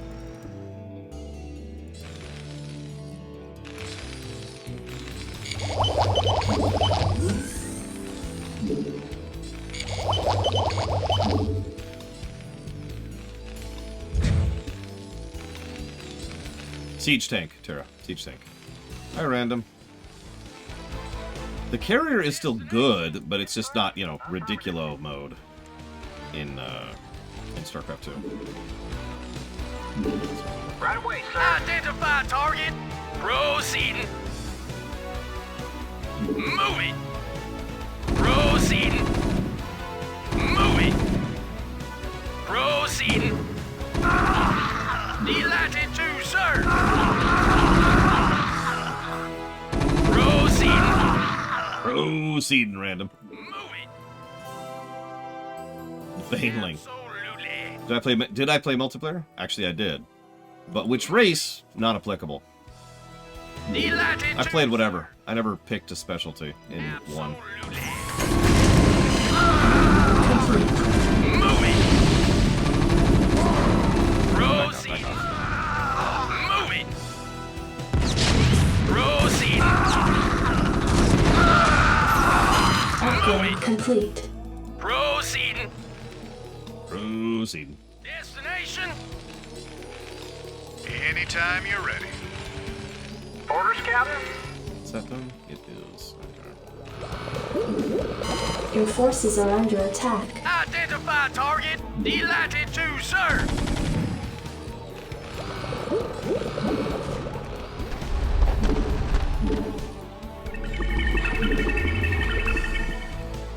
Destination. No, I cannot, Terra. Go ahead, hit me. I'm ready. Absolutely. Delighted to serve. Absolutely. Reporting for duty.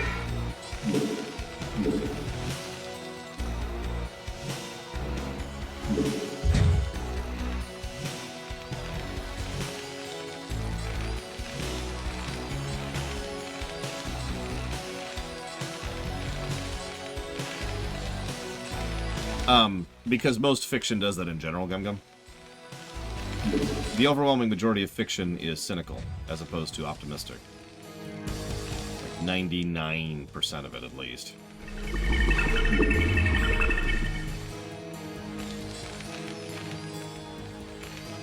So, dystopias are just kind of a logical expression of that, that's all. Yes, sir.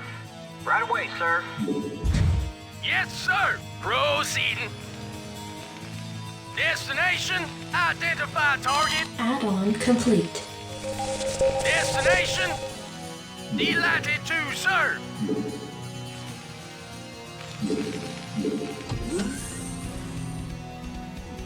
Yes, sir. Yes, sir. Proceeding. I read you. Proceeding. I mean, no, I wouldn't agree with that at all, Terra. That's the most insane, crazy thing I've ever heard. Affirmative. Because I was picking just a purely visceral unit. Roger that. It would either be the Void Array, or...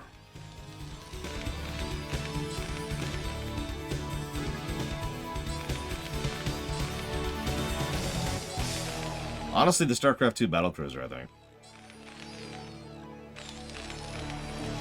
Listen, everything's fine. We've got a defense back here. Everything's fine. Everything's fine. Not enough energy. Everything's fine. Yes, sir.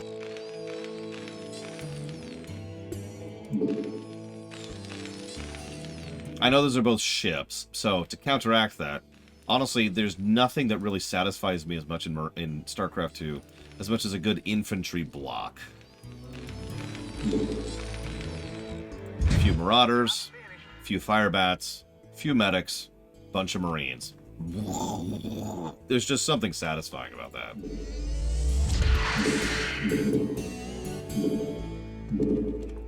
Orders, Captain? No, I begin. This is just the music. Upgrade complete. Oh, the Halloween event starts tonight. I'll have to look Orders, into that. Captain? You want a piece of me, boy? Upgrade complete. Upgrade complete. Job's finished. So now I'm challenged, Terra. I should mention I'm not, like, disagreeing with you. I just think there's other things that are more visceral. That's all.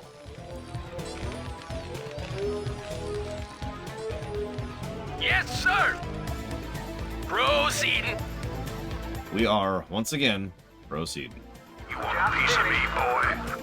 Delighted to serve.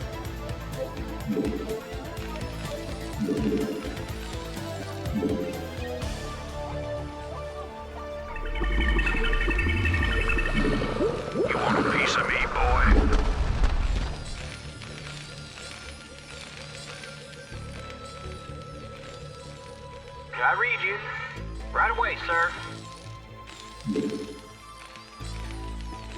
You want a piece of me, boy? No, not cool orcs. It's not Warcraft orcs. Or even Warhammer orcs. Standing by. Destination! Oogly orcs.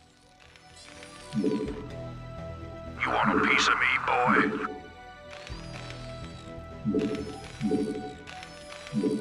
Reporting for duty. Hey, speaker? Question mark. Your forces are under attack. Commander. Standing by. Outstanding. There it is. Listen, them pinkos, they'll learn. They'll, oh my god, oh my god, oh my god.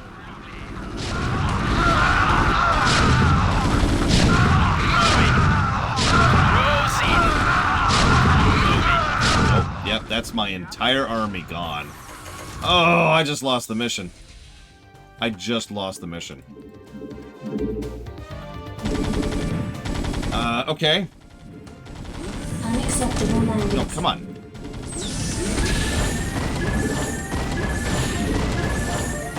Orders, Captain? Your Affirmative. forces are under attack. I read you. Roger that. Right away, sir. Roger that. Thank you for the donation, speaker.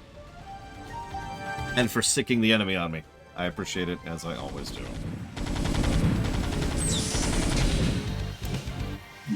Okay, that's not gonna do anything. Your forces are under attack. Destination, proceeding. Moving. Yeah, no, that, okay, so we just lost. Interrupted. We lost. We are dead. Wow. Well, Commander, looks like we're on our own. It's funny. Seems like yesterday Arcturus was the idealistic rebel crusader. Now he's the law and we're the criminals. Kills me to know that we helped him achieve his goals of conquest. Damn it. Your forces Should've are let her under go attack.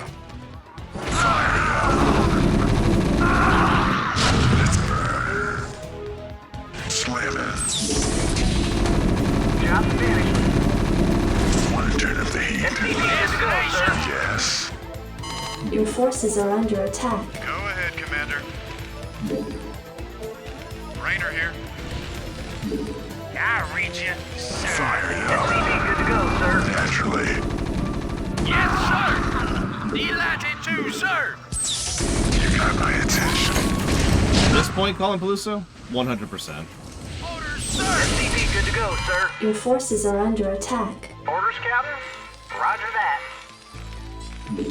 Now, ask me what the odds are of a new good Starcraft game coming out. Delighted to, sir. SCV good to go, sir. Absolutely. Move it.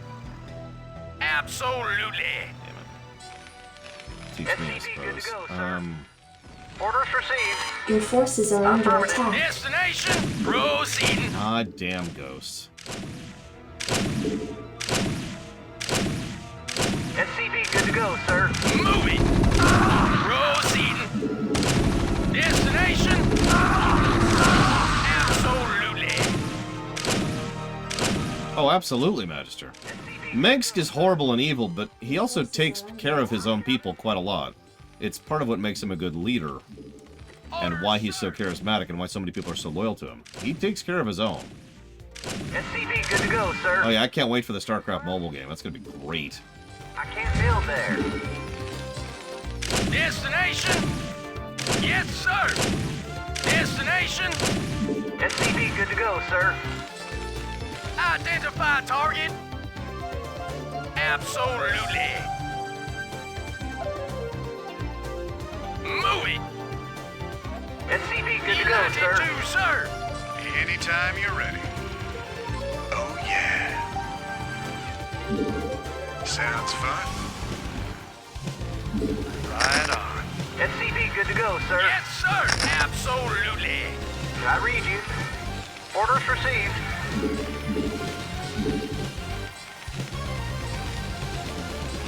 Yeah. absolutely. Good to Not go, zero. sir. It's a shame because, you know, as soon as he lost Raynor, that was it.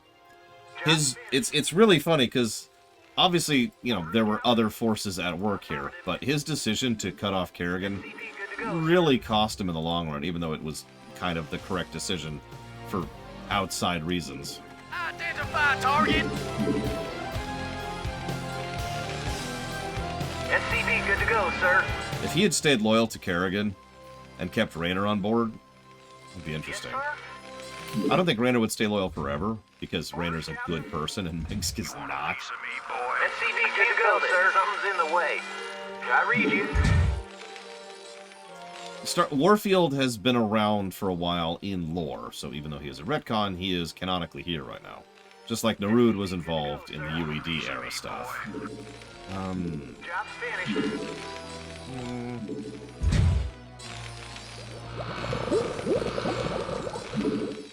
Orders, Captain? Job's want a finished. piece of me, boy? Job's finished.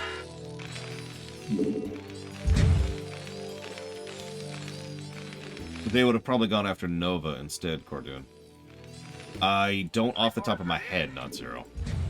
Again, this is not a lore run, so I haven't done my research freshly in order to give answers off the top of my Still head. there. That's actually an interesting question, Blade Jamal. I don't know, admittedly. Destination? It's an interesting perspective. Absolutely. Yes, sir?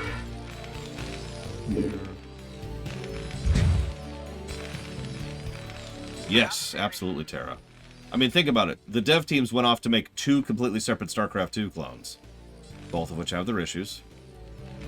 So, who the hell do you bring in to make StarCraft 3 now? Reporting for duty. Yes, sir? Right away, sir. No one. The answer is no one. Job's finished.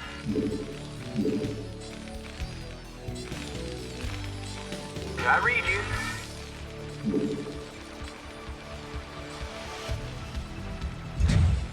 Orders received. Job's finished. Terra, do you remember the names of those 2 games? Because I don't know off the top of my head. I sort of stopped following them because both of them have issues that made me go, ugh. Yes, sir? That's them. Thank you, Terra. Stormgate and Zero Space. You want Right a away, piece of me, sir. boy? Orders received. Both of those have a very big "will see" attached to them. Job's finished. Affirmative. Yes, sir. Proceed. You want a piece of me, boy? Absolutely. Raynor here. This should be good. Orders, Captain? Reporting for duty. Yeah, I've noticed RTSs are kind of making a bit of a comeback, probably because they've been so dead for so long. That's very normal. Anytime a particular genre stays dead for particularly long, enough developers finally get together and say, hey, anybody want to make a such and such? And thanks to how statistics works, usually that happens at roughly the same time. So everyone's like, hey, let's go make a such and such. Okay. And then they do. I read you. Job's finished. Orders received. Job's finished. Job's finished. Orders, sir. Move it.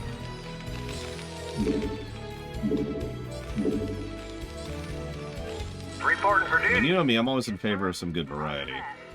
Upgrade complete. I mean, we almost got there, and then they went into Metroidvanias instead, Blade 12. Did you notice there was like a splurge of Metroidvanias for a while? Same thing. Affirmative. Same concept. Job's finished. Yes, sir? I read you. I mean, like it or not, StarCraft 2 is the best RTS ever made. That's just how that is. I don't know what it will take for that to someday be usurped. Upgrade Can't tell complete. there. Like, it'll probably happen someday, but... Job's finished. Oh, we will absolutely get more RPGs, especially CRPGs, as a result of Baldur's Gate 3, because too many people are going to see the financial success of Baldur's Gate 3, and then they're going to see dollar signs. You want a piece of me, boy? To my knowledge, Warfield, but don't quote me on that, Loner. Because Lord knows, Warfield doesn't really put a good showing in StarCraft 2, so... Yes, Yes, sir. Job's finished. Commander. Job's finished. Sir. Then again, it's not like Duke was a military genius, you know? Absolutely. Job's finished. Oh yeah, no, that's exactly what's going to happen, Tully, is it? I've already predicted that Dragon Age 4 has gone from being unlikely to ever happen to near total certainty, simply Insufficient Vespene gas. simply by virtue of the fact that... Oh, god damn it. I'm an idiot. Orders, Captain. Simply by virtue of the fact that Baldur's Gate 3 came out and made money. Really? Really? Reporting for duty. I read you.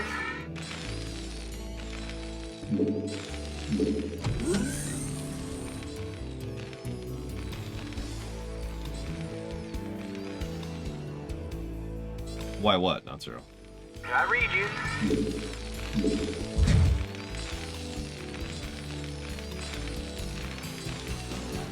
Well, I hope you enjoy it, CDJ.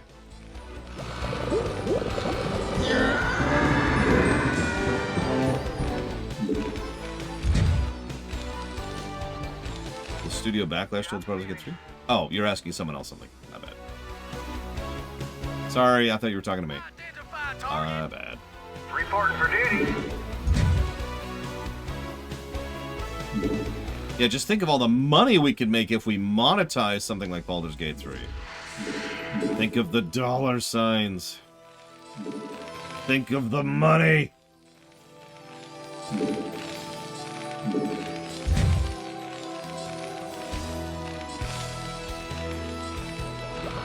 Job's finished. Job's finished. Yes, sir. I read you.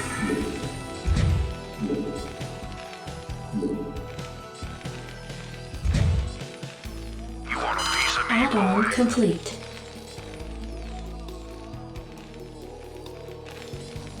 No and no, respectively, Convoluso. If I had been building properly, I wouldn't have to reset the entire stage, and if I had been saving properly, I wouldn't have to reset the entire stage either. I was doing neither. That's completely on me. Destination. Identify target. Orders, sir. Like, it's hard to give a game a negative for lack of mid-mission checkpoints when you can checkpoint pretty much infinitely at any time you want to, because of the save system. Proceeding. I suppose I could save, like, right now, for example. Move it. Job finished. Your forces are under attack. Yes, sir. Absolutely. Identify target. Oh, no question, Julia. Zero question. Standing by.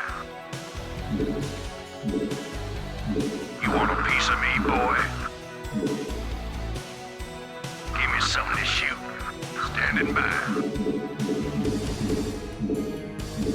Your forces are under attack. Orders, Captain. Yes, sir. Move it. You want a piece of me, boy? Hey, Proceeding.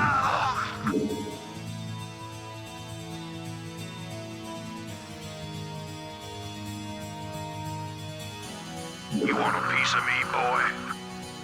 I'm trying to understand your question, Complusa, so you're gonna have to help me out here, because I am extremely stupid. Standing by. So, Go, go, go. because, yeah, like, let me put it to you this way.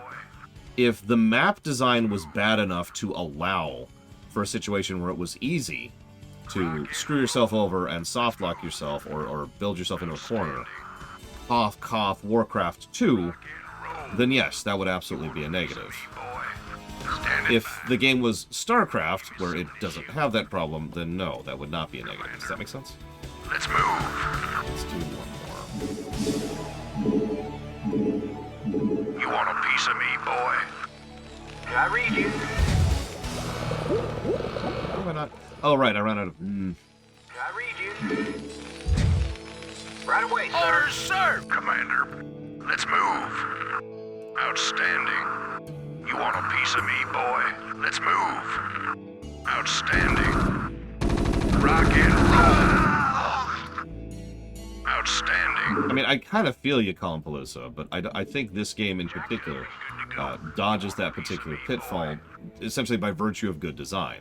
Let me use a direct example. I actually gave a positive to a previous mission because you actually had very limited resources early on, but multiple avenues of expansion and relatively undefended bases right at your doorstep, which the game was essentially encouraging you to push into to claim their resource nodes, and those were much higher resource nodes, right? So while you could hypothetically run out of resources on that map, if you do, it's kind of on you because the game is giving you what you need in order to push forward. And I don't mean in a Dark Souls-y kind of way where, oh my god, the game's super easy because all you have to do is do these 15 things perfect. No, I mean like the game is clearly trying to encourage you and push you towards the idea of pushing to claim that new node to get the resources to progress. And proper resource nodes in this game pretty much never run out. In fact, Starcraft 2 would approach this in a completely different way and still has the same thing, just it accomplished the same thing from a different perspective. So you're up top, so you're gonna go up here, you're gonna go here, you're gonna go here, you're gonna go here. I need you to go in and immediately start reinforcing. Go, go, go. Rock and roll. Yes, sir! South. Commander. Go here. I heard it. Where is it? There it is. Let's send you. Let's move. Pull that tank down. Your forces are under attack. Cloaked Reef. You want a piece of me, boy? There it is. Line of fire. Your forces are under attack. Jacked up and good to go. Give me something to shoot. Commander, you want a piece of me, boy?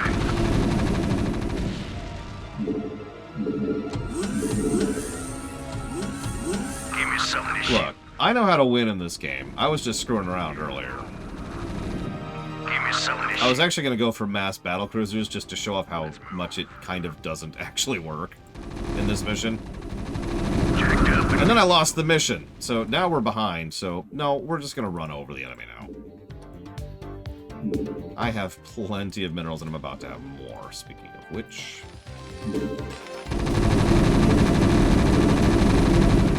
Commander, Your forces are under attack. jacked up and good to go. Oh, for Christ's sakes. Jacked up and good to go. SCV good to go, sir. Standing by. Okay, fine. Jacked up and good to go. I accept. SCV good to go, sir. Let's move. Outstanding. Give me something to shoot. I mean, mass battlecruisers does work, it's just, this is probably the worst mission in the entire game for mass battlecruisers. Can I The read? enemy absolutely knew you were going to be doing that, and set up appropriately.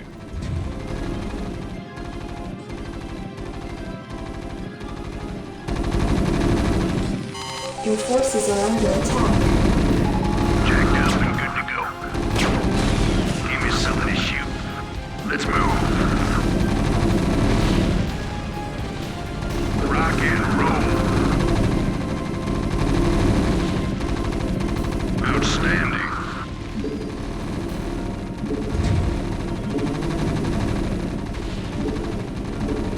Reporting for duty. Can I read you? Reporting for duty.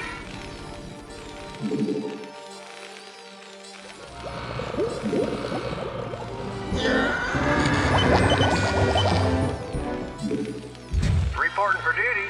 Can I read you? SCV good to go, sir. White absolutely does have minefields, yeah. Job's finished. Jacked up and good to go. Give me something SCV to good to shoot. go, sir. Rock and roll. Orders, Captain? Add-on complete. Worth noting, we actually cannot marine rush the final spot, because again, you can't reach it from the ground without some kind of dropship or airspace situation. What we need right now are, ironically, resources. SCV good to go, sir. We don't even have enough for 12 battlecruisers right now. And that's before teching. I read you. Right away, sir. SCV good to go, sir. I read you. Give me something to shoot. Commander. Go, go, go. Let's move. Outstanding. Rock and roll. I know, it's weird to think about, isn't it, Morgantis? It's really fascinating to follow the history chain, for lack of a better way to put it, Give me something to shoot. of games and genres and stuff like that. What inspires what? I read you. I don't know, maybe I'm just a Affirmative. game geek like that, but I find that kind of stuff fascinating. Let's do it... Actually, you know what? Add-on complete. Acceptable landing zone. Let's commit to this. So let's do this a little bit differently.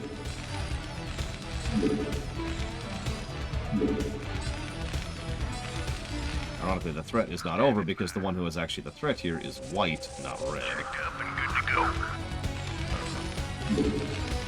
I read you. Reporting for duty. Yes, sir. Reporting for duty.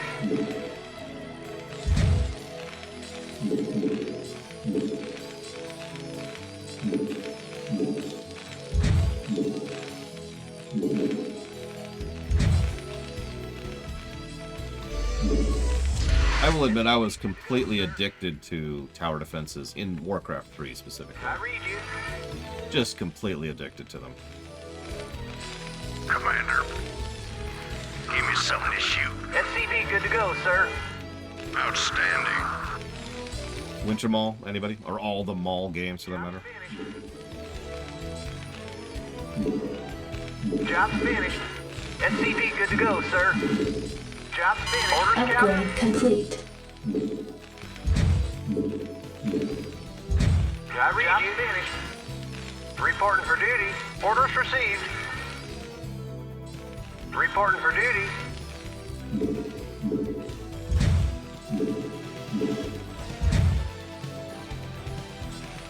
Of course I would, CDJ. SCV good to go. We talked about this during the lore run. For the longest time, I assumed there was no way to really properly do a Starcraft MMO. Add-on complete. And then I started to think about it. Complete.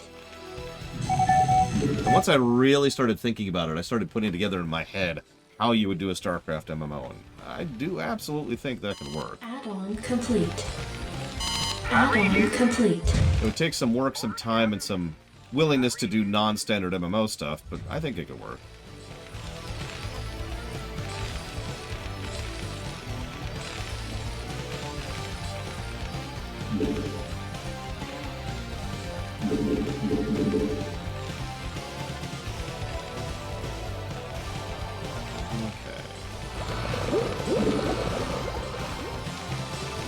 Job's finished. Reporting for duty. Deliberately or unintentionally, Crazy Norse? Would today's Blizzard do a good StarCraft MMO? Now that is a fascinating question. Orders received.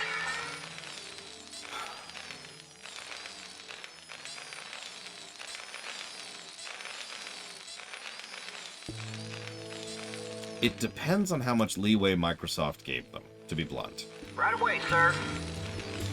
Affirmative.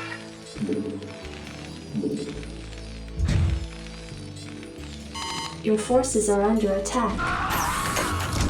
Commander. Standing by. This is the attack that wiped us last time. Rock and roll. Let's move. Your forces are troops. under attack. Standing by. Get over there. Get over there. Not quite ready yet. Oh, we might actually still die. God damn it! Still might fall over to this.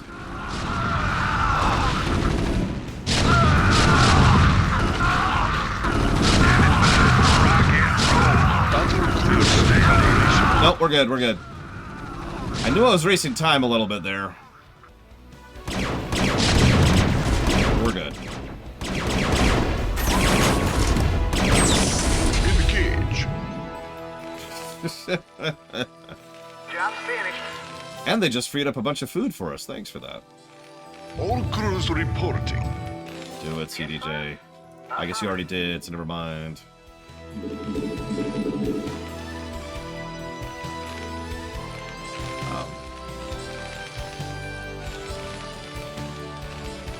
You probably remember this. God, I hate ghosts so much. I hate ghosts so much. Roger that. I can't build there.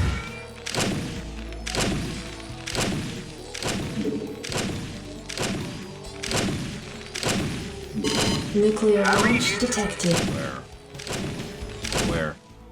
Your forces are under attack. Okay. I'll accept that. Orders job finished. Good day, Commander. In the cage. Yes, Set the look, course. I just hate ghosts that much, you know? Yes, sir. Roger that.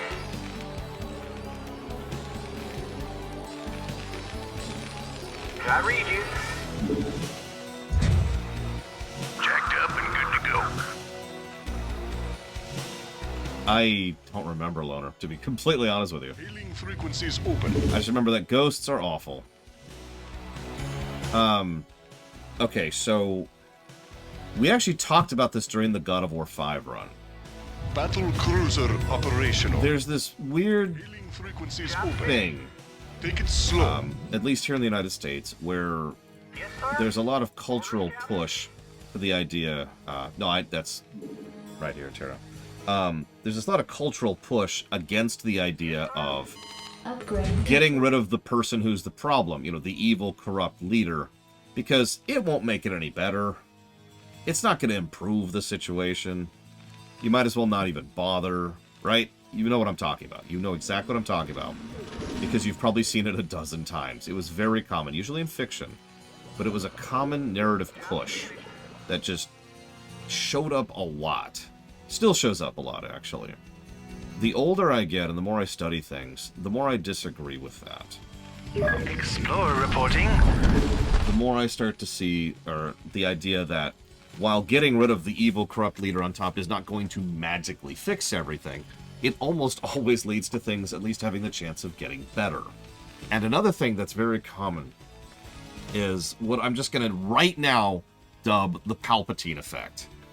Palpatine effect is when the person on the top is really horrible, it bleeds down, right? Good day, Commander. Greetings. The whole rest of the organization, whether it's a nation or a company or even a frickin' HOA, is made worse by virtue of the person on the top. Because they will use their power and their influences to cover themselves and thus cover others who are likely to think in their direction or to similarly do horrible things. They want other people to do corrupt, evil things. That way, not only can they have other people to point to, say, oh, it was them, not me, but also because it gives them leverage on them. Now I know you did these horrible things, so I've got blackmail, and you get the general idea here, right? What I'm trying to say, Mr. Red, is I would honestly say that a very large chunk of what made Blizzard as awful as it became boils down to a single person, and that is Bobby Kotick. I don't say that hyperbolically. I don't say that casually or facetiously. You probably know that I have studied the construction of the company that I used to love so much, of whose game I'm playing right now. And if you know me, anybody who knows this, you know me, you know I have a concept I call the money people. Money people are the people who are in charge of a given company. In reality, not on paper, but the ones who actually make the decisions and decide what the company's going to do, where and how and why. Right? Make sense? Sometimes it's the CEO, sometimes it's the board, sometimes it's a particular controlling interest. It doesn't even have to be a majority controlling interest. There are companies, publicly traded companies, where someone who only has a minor stake in the company nevertheless is the only one doing anything, and therefore is the one who calls the shots. That's the money people. Those are the people who decide what happens, okay? Bobby Kotick is the money person for Active Blizzard, and has been for a long time. So... Reporting for duty. yeah, he's been in the business for an extraordinarily long time. Job He needs to go. Does that answer you, Mr. Red? Job's finished. Upgrade complete. I mean, I wouldn't even be surprised if we took some of the issues that happened with Infinity Ward and could place those at his head as well. Probably not directly. I sincerely doubt he wrote down on a memo someday, screw over Infinity Ward. But I would bet money that he did write down, you know, the idea of establishing the kind of policies that lead to the management staff being the kind of jackasses that they are, that would directly lead to what happened to Infinity Ward. Honestly, yeah, Bobby Kotick is Blizzard's Odin. This is why I mentioned we just talked about this with regards to God of War 5. He needs to go. He is going. That's good. Reporting for duty. Affirmative. Can't happen quickly enough. Where is... There it is.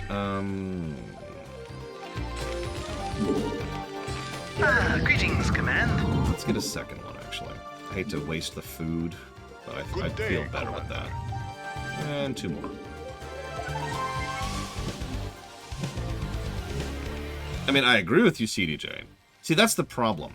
There are many people who are to blame here, but I feel like that message diminishes the actual message here, which is the fish head needs to go away because it's rotten and it's rotting the rest of the fish. Bobby Kotick is not universally responsible for everything wrong with those companies. But he is a huge contributor to it, and he needs to go away. He is not the only one. Alright, so, which is another reason why I say we'll see what's going on with regards to Metzen. Metzen coming back could mean a lot of things, and honestly, Have you on visual? we'll see. Upgrade complete. Yeah, I imagine Starcraft food is pretty tasty, except for deep-fried Mutalisk wings. Those are delicious. Probably a lot of spices. Like a lot. Receiving headquarters. Alright, we're going to save after these are done being built, and we're going to make a run for it. We're going to fail, but see if we can make this happen. Battle cruiser operational. All crews reporting. Good day, Commander. WoW on Xbox is happening. I've been predicting that for a better part of a year and a half at this point. I guarantee you it's happening. Complete. I would be shocked if it doesn't. All crews reporting. Transmit orders. All crews reporting. I don't think I would eat fried Zergling, or honestly any Zerg, because that just sounds terrifying. Take it slow. Agreed, CDJ. Engage. Set a course. Here's hoping. Take it slow. Here's hoping. Research complete. Hailing frequencies open. All crews report. Receiving transmission.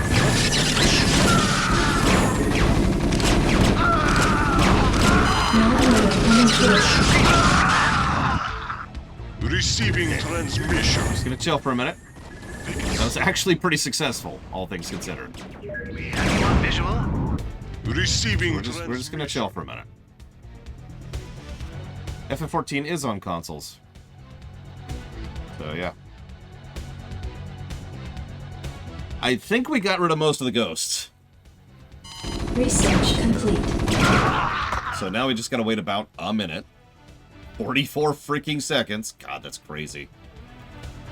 And we should be good. Hailing frequencies open. You know what I hate most about Lockdown? it removes units from your control groups. Good day, Like Commander. that. Receiving transmission. Engage. Good day, Commander. I mean, that and it's horrifically overpowered, but, you know, personal Take it irritation. slow. Make it happen. Engage. And we should be good. Take it slow. Make it happen. Make it slow. Engage.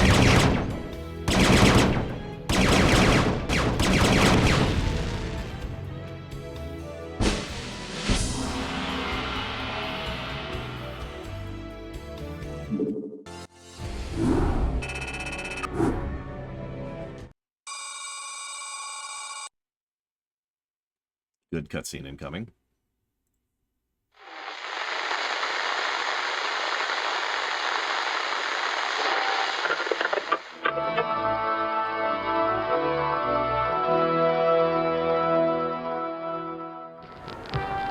Fellow Terrans, I come to you in the wake of recent events to issue a call to reason. Let no human deny the perils of our time. While we battle one another, divided by the petty strife of our common history, the tide of a greater conflict is turning against us, threatening to destroy all that we have accomplished. It is time for us as nations and as individuals to set aside our long-standing feuds and unite. The tides of an unwinnable war are upon us, and we must seek refuge upon higher ground lest we be swept away by the flood. The Confederacy is no more. Whatever semblance of unity and protection it once provided is a phantom, a memory. With our enemies left unchecked, who will you turn to for protection? The devastation wrought by the alien invaders is self-evident. We have seen our homes and communities destroyed by the calculated blows of the Protoss. We have seen firsthand our friends and loved ones consumed by the nightmare Zerg. Unprecedented and unimaginable though they may be, these are the signs of our time. The time has come, my fellow Terrans, to rally to a new banner. In unity lies strength. Already many of the dissident factions have joined us. Out of the many, we shall forge an indivisible whole, capitulating only to a single throne. And from that throne, I shall watch over you.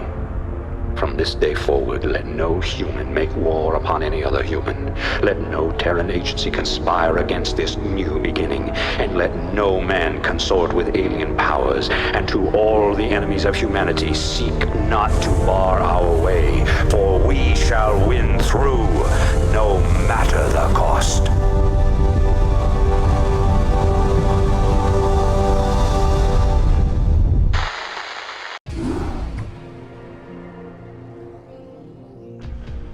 Good cutscene. Do you notice the tricks he pulls? I love the way he does it. It's so simple. It's so simple. Oh my god. Everything horrible has been happening. And it's so horrible. We've all lost people to these alien invaders.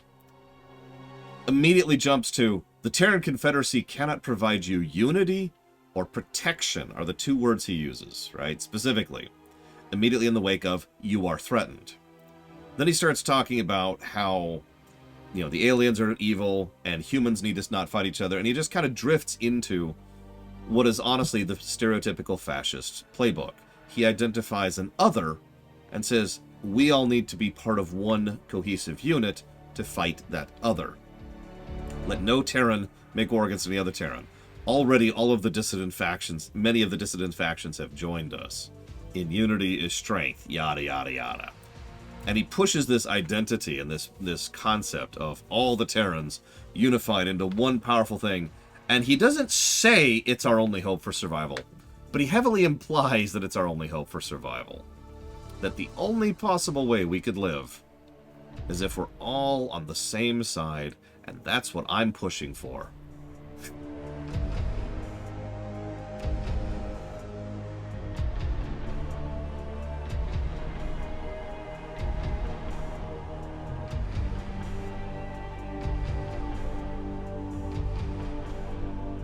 It is. It's really funny, because Mengsk isn't actually very fascist, as bizarre as that sounds. He's evil, but he is an intelligent evil. He is a very pragmatic evil, except for his blind spots. He really does drag up the remains of the Terran Confederacy into the Terran Dominion and revitalizes the crap out of it. The Terran Dominion becomes a very real force for everything, just force in the sector. Couldn't think how I wanted to phrase that. Like, it becomes a notable player on the board because of how much work and effort he puts into it. I do have the Overmind speech memorized. Awaken, my child, and embrace the glory that is your birthright. Know that I am the Overmind, the eternal will of the swarm, and that you have been created to serve me.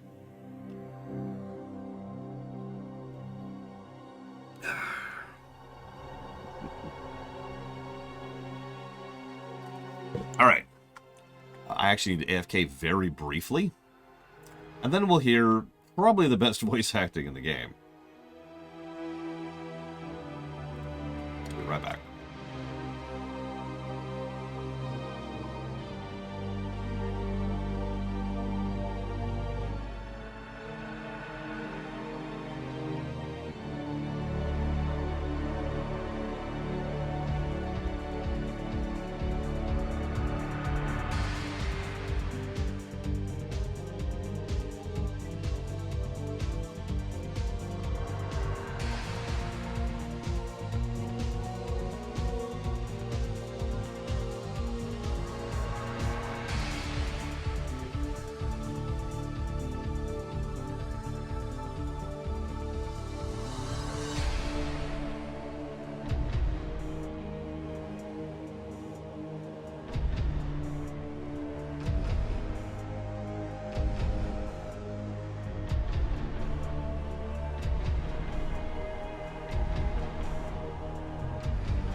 Yeah, no, Mengsk is a really horrible person.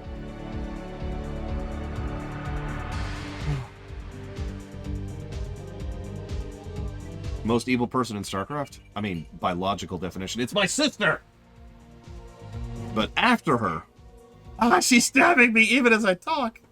I would say,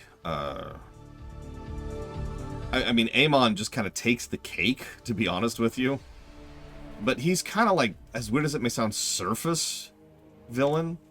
Like, he's evil in the same way Sargeras is. It's like, yeah, sure, he's killing, billions of people, but, and? I know that sounds weird, but as we've talked about, different people have different metrics for more evil or less evil. And for me, personally, personal evil, right? Like, really getting in someone's face and doing something really cruel and messed up to an individual tends to strike me as more evil. Odin, right? Dukat, yeah, honestly, yeah. The Salom Gens is obviously more evil than Dukat, like in terms of quantity. But Dukat, right? So honestly, I would say the old families. We don't even see them in the games, other than like a couple of survivors. But the old families were really messed up, really evil, and just very, very, very cruel. I mean, that's where the Ghost program came from, for example.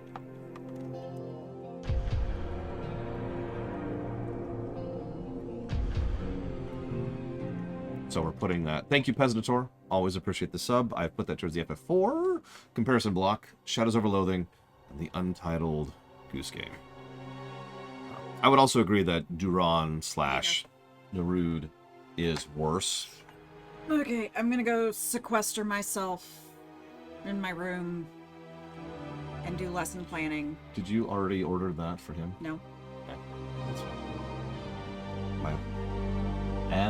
My wife, I think he needs to ask. No, I don't have it in me to figure that out. Tell him no, I don't have it in me to figure that out. She says no and places that burden back upon you, period. Bye. Take care. Yep. When food gets here, can you bring it up to me? If there's the option to order me a Coke, I would like a Coke. I will double check. I'm going to require the caffeine. I may not get to sleep tonight because I didn't get anything done today. Okay. And I didn't get anything done last night, so I am still playing catch up. I understand that from extraordinarily well. I'm sorry. The difference is yours are self-imposed deadlines, and mine are I get fired deadlines. I mean, I think my sister's trying to one-up me here. She does do a more important job than I do. I can't argue that. I love your hair. I really do. I've needed to wash it for the last 2 days. But it looks so cool. It's just doing what it's doing. Is. Hold still. Oh god, now what? What do you think? Oh, okay. What is always the problem when I say hold still? Just making sure. You never know. You never know. You've got some on the other side. Yeah. You and your weird white. I know. Hold on, I know. there's two. I'm a mutant freak. I get it. No, you're just getting. Yeah. Got it. I'm trying to order at the same time. Hi. But yeah, if you can bring it up to me. Oh. And if Coke exists. I was just about to ask if you wanted a flan. I ordered a flan. That's the joke. I look down like I see a little one by it, and I'm like, oh, okay. Yeah, cool. There is no option for liquids at all. If you could ask your husband to bring you back. You could ask my husband. Okay. She has also requested that you bring back a Coke for her, please and thank you. Period. Sorry, what? A couple. Need some for work. Gotcha. Oh my god, come on.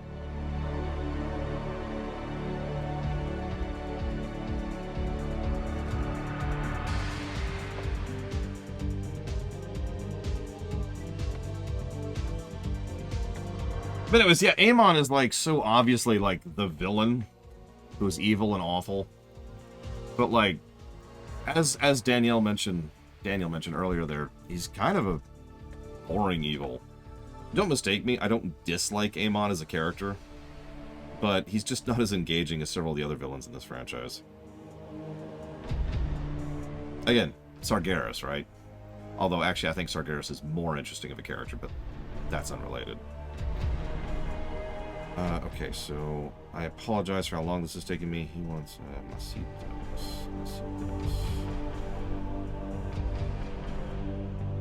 I suppose I could let the opening thing play while I do this. The swarms have crushed the meager human resistance and laid waste to 9 of the 13 Terran worlds, without even being like much of their full forces too. Shortly after the fall of the Terran capital world of Tarsonis, the main Protoss fleet abandoned the Terran sector. Now, efforts continue on Tarsonis to weed out the remaining Protoss forces. Awaken, my child.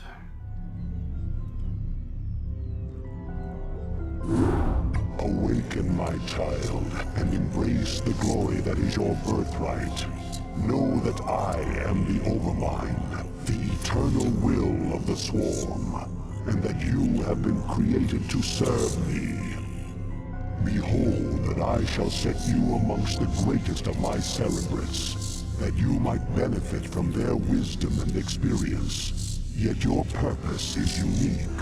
While they carry forth my will to the innumerable broods, you have but one charge entrusted to your care. For I have found a creature that may yet become the greatest of my agents. Even now, it resides within a protective chrysalis, awaiting its rebirth into the swarm. You must watch over the chrysalis and ensure that no harm comes to the creature within it. Go now, and keep safe my prize. Okay, so first of all, Overmind voice acting, positive. In fact, I'm going to argue for a character positive for the Overmind, too. Yes, absolutely, Terra. Very focused on the good of the state, and very amoral. There's actually, I forget all the actors. I believe there are 3 actors which combine to voice the Overmind. If you look it up, you'll only find, like, one of them. And I know that one of them is the guy who voiced Tichondrius in Warcraft 3. Not the modern voice actor for Tichondrius, because unfortunately he actually died. I talked about that during the lore run, I'm pretty sure.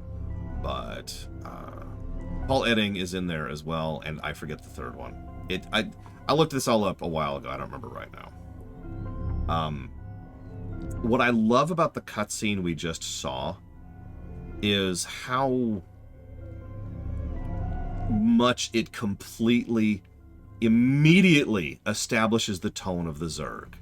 So throw the manual out the window for a second, because the manual gives away a whole bunch about the history and the backstory of the Protoss and the Zerg and the Terrans. But we don't know any of that, right? All we know is the game. That's all we're judging. That's all we're reviewing. So you're sitting down, you're playing the game, and there's a couple of these little Zergling things, which you fight in the first Terran mission and the second Terran mission. Then you go after a couple of little things, and it's like, okay, there's this place that's infested. Oh my god. And then the Zerg are attacking us because they're overrunning the colony. We've got to flee. We've got to run. Okay, no problem. We made it. Focus on the Confederates for a bit. Focus on the Confederates a bit. Rescue some of the Confederates from the Zerg. The Zerg have been just kind of this environmental problem, right? They have been this terrain threat, right? They're a hurricane, which is slowly washing over us. And then we hit this first mission. We pop over, and the first thing we hear is the voice of a giant eyeball speaking into our minds while this music plays. Immediately, we establish many things. The speech he just gave is not just good, but it's wonderful exposition. We are a brand new Cerebrate, and thus he explains some of the nature of the Zerg to us. So we now understand we are an intelligence. We actually play as a Cerebrate in Starcraft Vanilla here, and we are being added to the identity of the Swarm, and we are being given our own brand new Swarm, our own brood, in order to accomplish this new thing, because there is one creature which is so important to the Overmind that it crafted a whole new Cerebrate and a whole new brood just for the care and consideration of this creature. In hindsight, this all makes sense because of what just happened with Kerrigan, but at the time, I'll admit, I didn't actually see this coming. So, he explains all this stuff to us, we understand, we comprehend, and he gives his speech, and the way the Overmind speaks is perfect. It's not posturing. The Cerebrate's posture. The Overmind doesn't. He just talks as if everything it says is a statement of fact. There is a certainty and near absolutism to how the Overmind speaks, which is perfect. It's one of the reasons I love the Overmind's voice so much, is because it's just stating what is. Very few times will you hear their Overmind show any real emotion. It will happen. Twice, I believe. Total. 3 times if we count Starcraft 2. That's it. No, exactly, Hazardous. That's exactly my point. That is directly what it should be.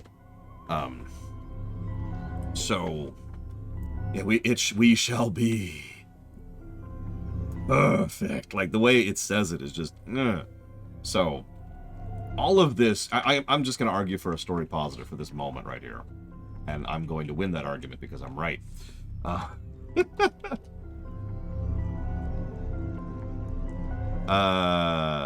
Yes, but I'm not sure about the latter, not Zero. What would probably happen is a retelling of the games, which I think could work. I mean, it's already a very cinematic thing. This is my channel, and I am right about everything. Always, all the time, forever. Alright, so,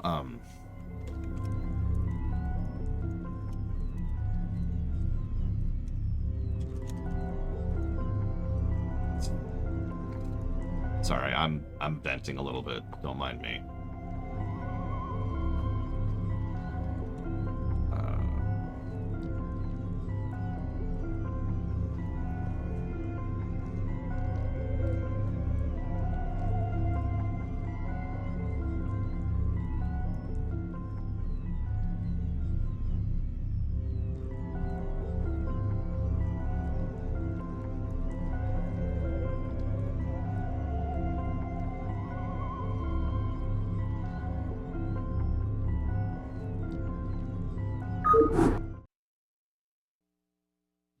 So, Zerg music. I just want you to listen to it for a second. I know we're going to hear a lot of it, but I really need to finish ordering dinner. But I want you to take in the music and think about the total tonal contrast between this and the Terran music.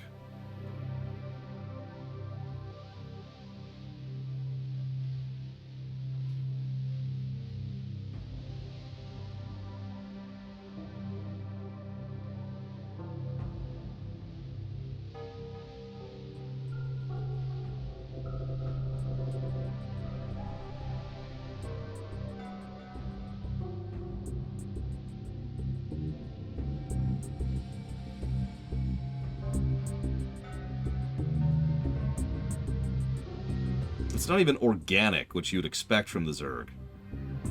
It's metal. I'm probably using the word wrong, but just listen to it.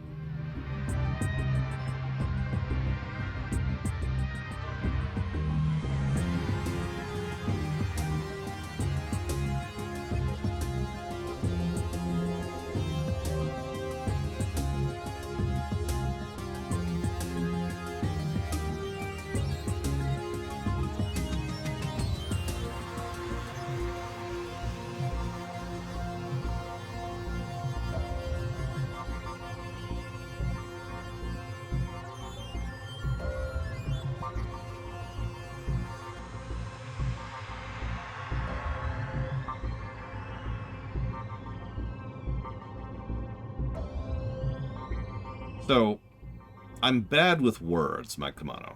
And you're wrong! But, so, rather than use appropriate words, because I don't know the appropriate words, because my vocabulary sucks, I'm just going to use my own words to describe this. It's deep. The music is down, low, deep. You can feel it. You can feel the vibrations of it. Almost every note is kind of this bassy kind of a quality to it, right? Yes, suppressed. That's a good word. I like that, as does. And you can just feel it down there. This is in total contrast, by the way, bit of a spoiler, to the Protoss music, which is very strings, choir, airy, very up, very high music. And the fact that we've got this wonderful contrast between the deep, low music of the Zerg and the high, ephemeral, almost angelic music of the Protoss is great. And then, of course, the Terrans are right in the middle, just kind of doing their own thing, right?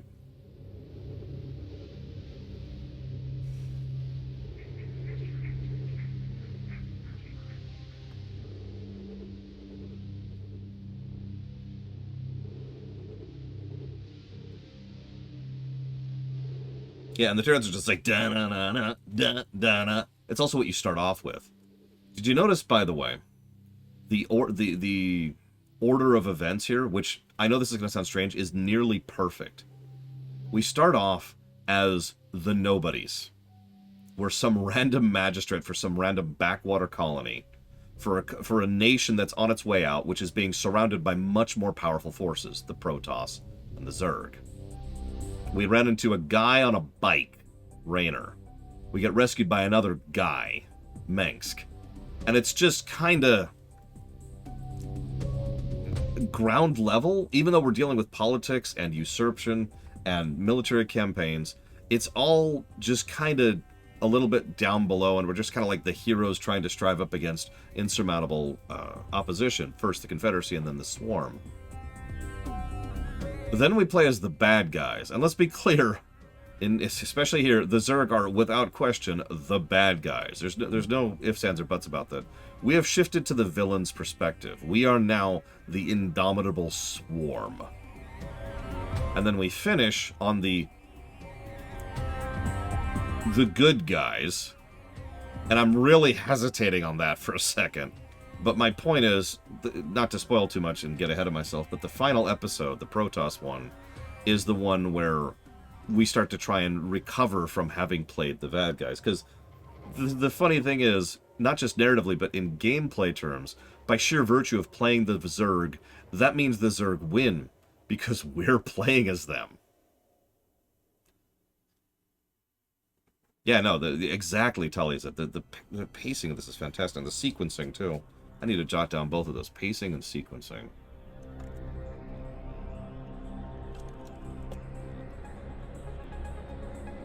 Love it. Okay, I'm almost done ordering. I apologize. This always takes so damn long.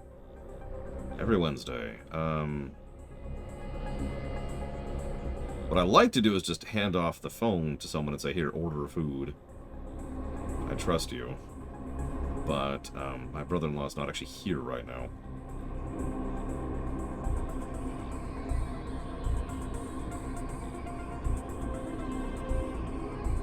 Yeah, the Terrans are very caught in the middle, and it's a perfect way to establish the setting.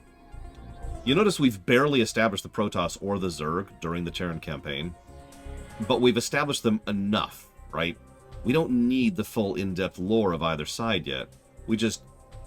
We understand that there's a Swarm, they're a problem. We understand that there's the Protoss, who are a problem, but they've clearly been holding back, right? They have annihilated 2 planets, but they let people escape before they did it, and they only did it after they were overrun by the Zerg. Okay, so now we get the idea. Yeah, exactly. The giants are fighting each other. The elephants are fighting. We're down here in the grass.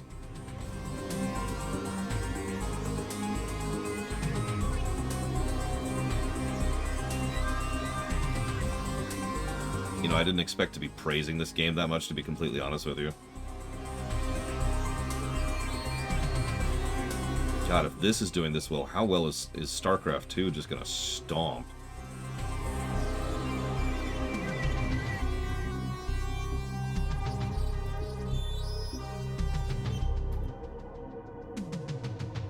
Giants in the playground. Still, name a story negative. I always take input on that kind of thing.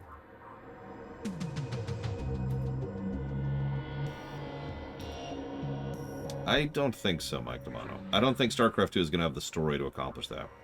But if it does, I will not be surprised.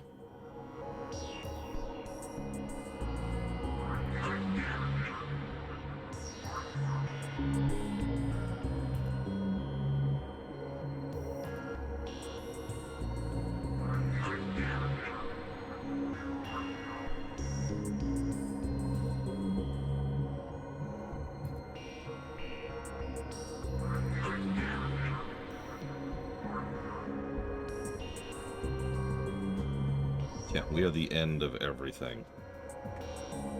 Will the gameplay stumble in StarCraft 2? Oh, you mean in StarCraft 1? We'll see. There's a couple of missions that are kind of rough in StarCraft 1. In fact, one of them is a Zerg mission. Honestly, probably the first mission that might be an honest-to-God negative to story, or negative to gameplay, excuse me. All right. Just ordered. Let's do this. So, starting with a whole new faction. Now, this, I hate to re-emphasize this. No, Mike Romano. But there is a... I don't think I gotta say this. Starcraft was such a sea change that they felt the need to almost over-tutorialize it. So every single campaign has several tutorial missions.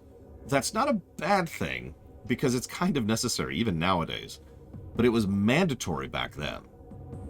Think about going from Warcraft 2, or Command and Conquer, or, you know, Crush, Kill, and Destroy, or Dune, to this. Immediately firing up the Zerg campaign, having played as the Terrans this whole time. It's not like you can't figure out what you're doing, but it's like, yeah, unique custom races with different core mechanics, not just different units, not just different spells, but actually different mechanics and how they operate and function. It was a very new thing. And having said that, the hatchery is the heart of any Zerg colony. It spontaneously generates larvae, which in turn are used to spawn your various warriors and minions. Now, create a drone and start gathering resources. Oh man, I am way too used to StarCraft 2's hotkeys, which are different. That's going to take me some getting used to.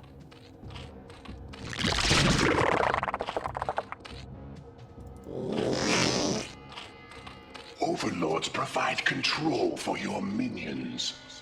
As your forces grow in number, you must hatch more overlords to control them. Oh yeah, immediate, I mean, we kind of... New warrior strains. You must generate the various hive structures. The drones themselves mutate into these structures. Yet be careful. Never use your last drone to make a building. Yes, although most of them aren't really substantial, Talia said. They're just kind of there. Like here, I'll just listen. Now, order your drone to become a spawning pool. Hang on, Daggett. You'll notice that structures can only implant themselves upon the creep. You can make creep colonies to extend the creep, but only a hatchery. Whoops, I didn't mean to do that. Whatever.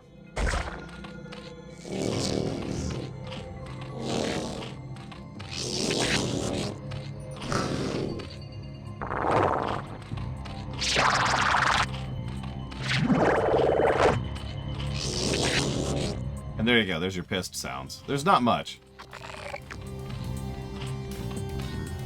Oh yeah, they did a lot more with creep tumors in StarCraft 2. I agree.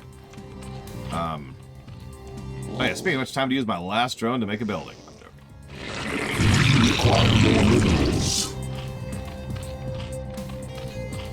Honestly, I would say the moment they nuked Core Hall Trihexia, that was pretty much the end for them. No, Mike Romano? I'm curious why you think it would.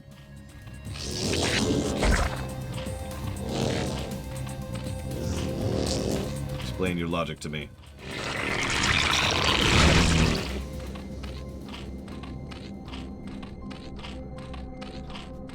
So we got a nicely organic look to the Zerg, like you do.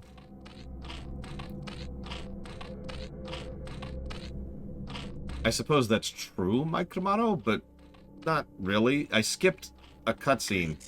I am Zaz. Hi, Zaz. I too am a cerebrate of the Overmind. I have located a small band of Terrans who could threaten the Chrysalis and the Hive Cluster. You must not allow them to leave here alive.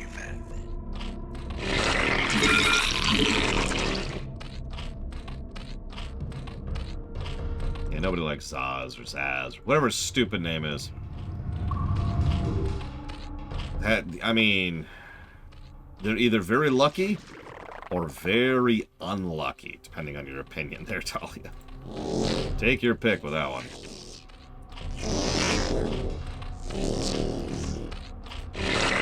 Let's talk about some of the ways in which the Zerg are uniquely different from the Terrans. First, and most obviously, the creep. The creep actually serves as food, for lack of a better way to put it, for the buildings. And therefore, you can only build on the creep. Anybody who's played Command & Conquer or some of the older games knows what this is like. Even Warcraft 1 actually had a mechanic like this. You had to build on roads. You remember that? So this is your limited terrain size. Now, you do have an ability to extend it with the creep colony, but it means you can't just place anything anywhere forever. If you want to expand something way over here, you're going to need to drop down a hatchery over there. Oh, I know, Cannoneer. Oh, my God. So you need some kind of thought process going into your base layout that you didn't really have to have in the Terrans. So that's change number 1. Which also leads me immediately into change number 2. All your unit production, it comes from the hatchery, which means you are substantially more centralized by design. Whereas both the Terrans and the Protoss build from buildings, the Zerg build from the hatchery. That's already different, but it also means that you're kind of necessarily... it fits the hive mind thing. Specifically the larva, but larvae spawn over time from hatcheries. So now we have an automatic bottleneck. You cannot build larvae. You can only build hatcheries, which then spawn larvae. And those larvae only come out at X amount of time. I actually forget the timing. I used to know it by heart. I apologize. So the only way to actually increase your throughput on production is more hatcheries. It also means, and Cannoneer got there before me, that even though you are more centralized, you can also build an entire group of something very, very quickly. And as the Terrans, even if you have 4 barracks, which is my personal favorite number of barracks or production units for the Terrans, you can still only produce 4... Whoa!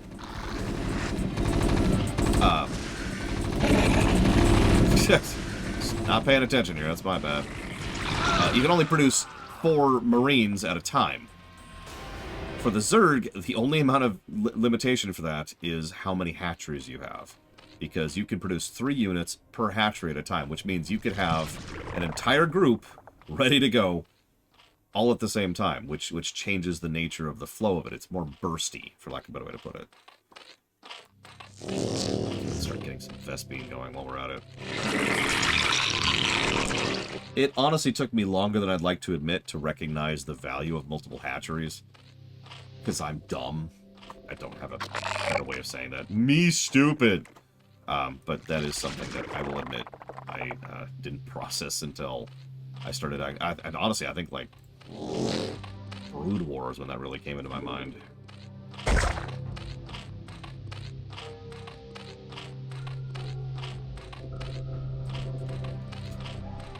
Let's talk about their food resource. Instead of having the supply depots, we have overlords. They provide the same amount of food, 8, but they have the same amount of health, but they have a slightly different style of armor, and they are mobile. They're also detectors. They also can be transports.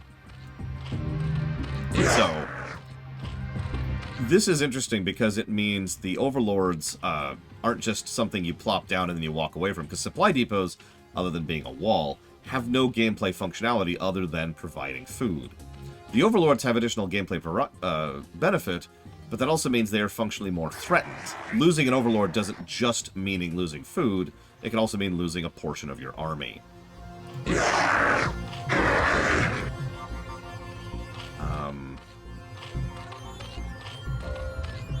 Good night, Not Zero. Don't worry, I won't kill Raynor just for you. Yeah, overlords are versatile. Yeah, no kidding. One of the biggest weaknesses of the Zerg in gameplay is their overlord system. Probably very on purpose.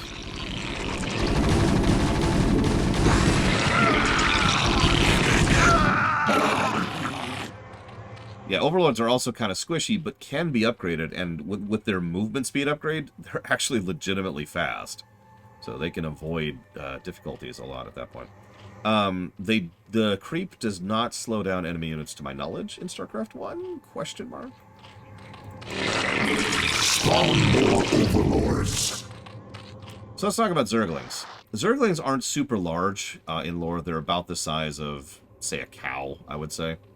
But what I find absolutely fascinating about Zerglings, we've talked about this before, is even though they're like the baseline unit for StarCraft, and they're in fact one of the weakest units in the entire franchise, a Zergling in real life would be a terrifying force of death. I've talked about this before. I talked about this during the lore run. No, that already happened, Talia. Zerglings are mean. They are fast, they can burrow, and they have claws, and they have teeth. They also have incredible metabolism, and I guess that's kind of it. Yeah, they're self-healing velociraptors, for God's sakes. There's also usually more than one of them. Yeah, also zero self-preservation instinct, whether they are being controlled or not. So, a whole bunch of Zerglings can cause a lot of problems in a lot of other settings. It helps to explain one of the reasons why the Zerg in general are so terrifying. Is because you look at some Zerglings and you're like, that's whatever. But actually think about it for anybody who isn't prepped for fighting the Zerg. And you can kind of see why the Zerg just run roughshod over everything. Anyways, let's get more of these going. I'm sorry, I'm taking too long again. I apologize. Just sitting here yammering. Because of the... one interesting thing about the Zerg, at least from my perspective, is because so much of their production is all around the hatcheries, needing to place the hatcheries particularly is an important strategic thing. Needing to place everything else isn't. So you can just bundle all the facilities that you need to put in one tiny little spot, and it's kind of fine.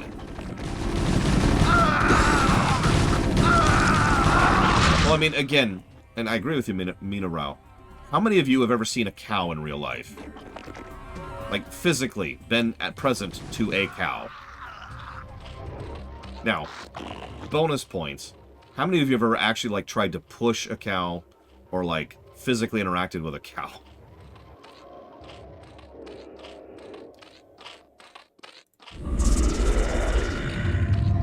Our forces are under attack. Like, you see where I'm going with that immediately, right? Cows are big, meaty, and strong. They're they're docile, obviously. But my point is, yeah, exactly. Cows are big. Now imagine that thing. And you get the general idea.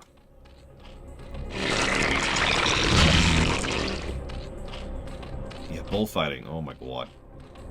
Okay, so I could use 3 more there. Let's do that real quick. And let's do this. And this. And this. Caught a non-castrated bull. No, thank you. So let's talk about the basic unit. We were just talking them up. Here's the Zergling. We've already fought Zerglings, but now we actually get to use them for a little bit. We're going to use them dominantly in this mission, just because we're, showing off units as we go. Zerglings are quite fast. Okay, that's actually inaccurate. I'm sorry. Zerglings aren't super fast until you upgrade them. They have pretty low health, only 35, no armor, and low damage, but they attack reasonably fast. Their first upgrade makes them move at this speed. Now they're decently fast. And that's important. For a unit that's weak and overwhelmed by numbers, having faster movement speed is practically mandatory. But I like how this is lined up in terms of teching, because it means you can have tons and tons of Zerglings right off the bat, but because they don't have the speed to actually reach the opponent before they can do anything, they're just not as effective. Increasing the move speed by itself multiplies their effectiveness tremendously. So now they can actually get in and close before the enemy can really take advantage of their weaknesses. We're just going to sally out here. This is just 10 Zerglings, not that much. We're not even going to do it. We're just going to A move and watch what happens.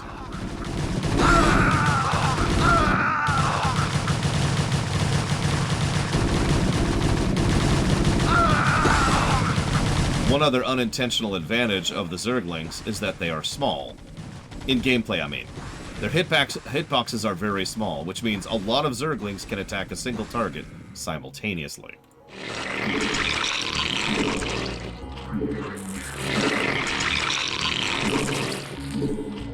Which means they can, they also have less issues with pathfinding. Now, Zerglings can still run into the one-line problem. In fact, we've actually already shown that off. But properly herded, Zerglings can just bring a lot of damage to bear simultaneously to an enemy. Oh yeah, by the way, each egg hatches 2 Zerglings.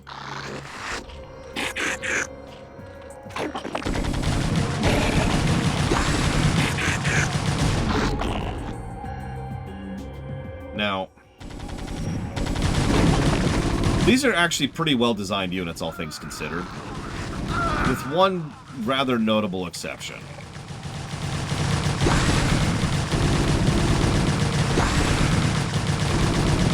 Yeah, gotta get rid of that lemon juice weakness.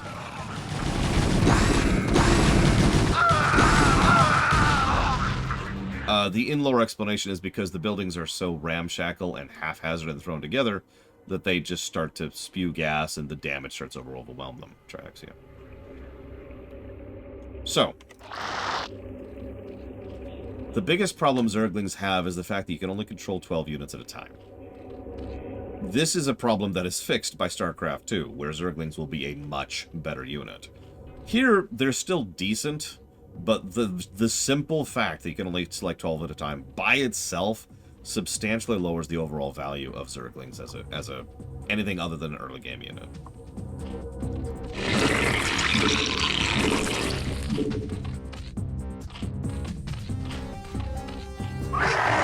Yeah, in StarCraft 2, not only is there a select all button, but you can control, what is it, like 200 units at once? Someone actually figured out there is a cap on how many units you can select in StarCraft 2. I forget what it is. It's in the hundreds.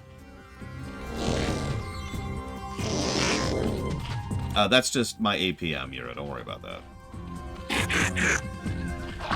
So even in the very first Zerg tutorial mission ever, we already have 4 control groups in order to control our relatively small swarm here.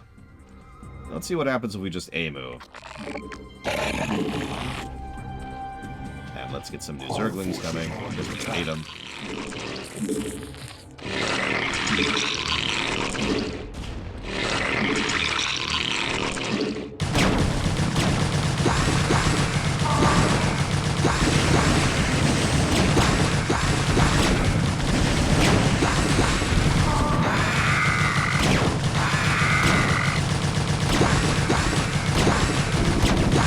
Yeah, 10 control groups, 200 supply, 12 per. Our forces are under attack. Honestly, they'd already be just completely screwed if not for their frickin' wraiths. And even the wraiths are just slow-moding, because wraiths are not good against ground units in general, and certainly not like 50 of them.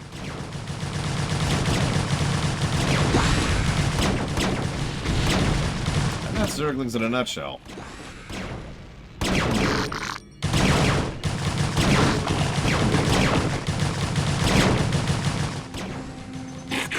Forces are under attack. I mean, alien bug enemy is actually a pretty common archetype. Now, before we move any further, that was actually a surprisingly decent tutorial, because they start you off in a really weak position, but your enemy isn't super well entrenched and will pretty regularly pump out units in order to try and test you. They're trying to get you into the mindset of being able to quickly pump out units. You'll notice I actually did that several times where I had no defenders, but it's okay because I can make Zerglings like that. And once the new Zerglings are out, you've got your immediate defenders. It also is trying to encourage you to have multiple hatcheries. Lol. We had access to the Hydralisks, but honestly didn't really have the resources to properly capitalize on that. What they probably wanted there was a few Hydralisks and a whole bunch of Zerglings. Like I said, I just wanted to show off the Zerglings a little bit. Still, a decent tutorial mission, and not the last one.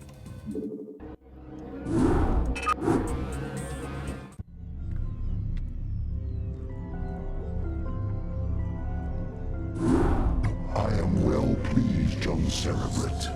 And so long as my prize remains intact, I shall remain pleased. Thus its life and yours shall be made as one. As it prospers, so shall you. For you are part of the swarm.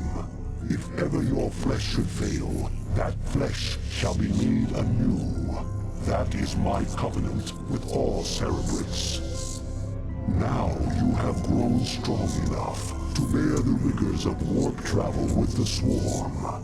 Thus we shall make our exit from this blasted world and secure the chrysalis within the hive cluster upon the planet Char. Remnants of the Protoss fleet still linger within this planet's orbit. They will attempt to block our exodus at every turn. My brood shall aid you, Cerebrid, should you require assistance.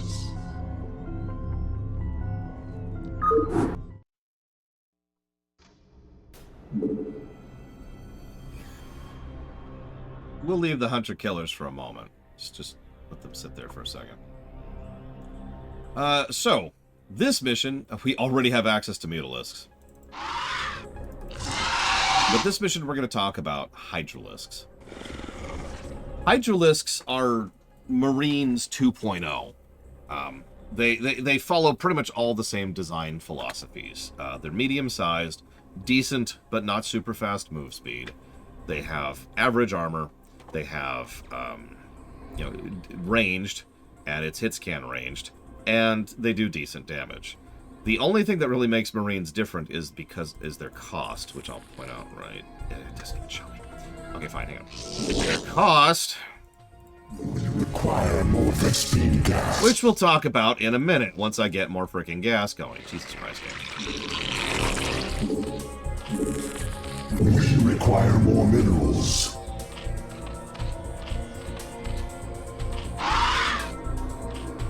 I know I need to recruit the hunter-killers.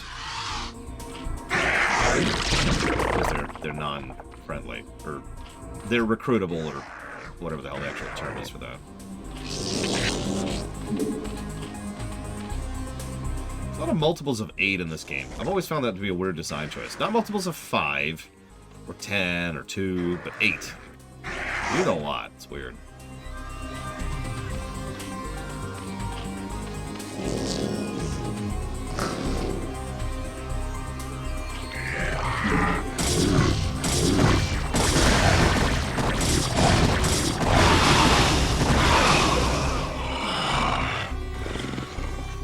Hydralisks also have the best sound profile, I would say, of the Zerg units.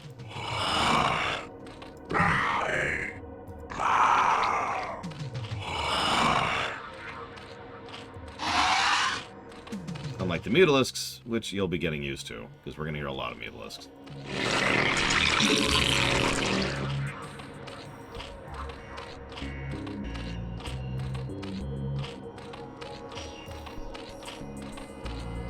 So, I'm sorry, Croatia. I'm sorry. I did see it. I just spaced because it came in while I was in the middle of speechifying. I apologize. You even told me what you were going to put it towards, and I do not remember. I am so sorry. Thank you, Croatia. It's good to know that the entire nation of Croatia is still at my back. Gothic 1, colony ship, and Mass Effect Andromeda. The final Mass Effect game that we may ever get at this point. Jesus. You ever think about that? Mass Effect Andromeda might literally be the last of the Mass Effect games. Hell of a way to cut off the franchise, right? Now we're just gonna chill for a minute.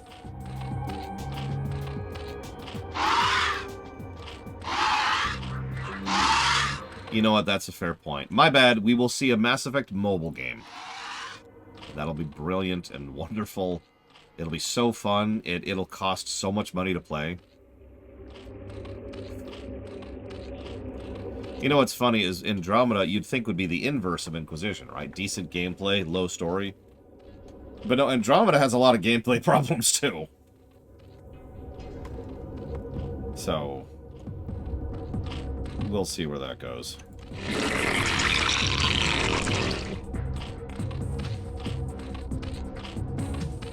It's a decently long game. I'm also kind of taking my time, Zastel. I apologize.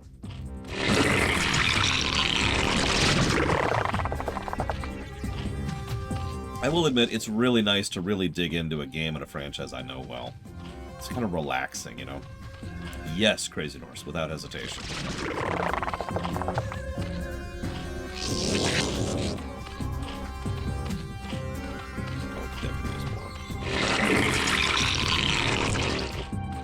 It kind of is, Talia. Like, there's just something relaxing about knowing a subject matter. I'm sure a lot of you actually know what I'm talking about. Whether it's, like, mathematical constants, or sports games, or just a specific team. Maybe you know football stats very well. I don't know.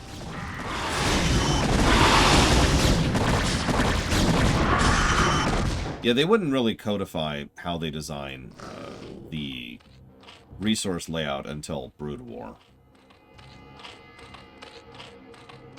Looks like I could use one more. No, I could use 2 more on the hatchery. What a waste. Whatever. Or yeah, like Bragwin is really good with interstellar math and science stuff, which I'm sure there's a shorthand for that. I don't know what to call it. She's also good at analyzing fiction. She's really good at that kind of thing. It's great.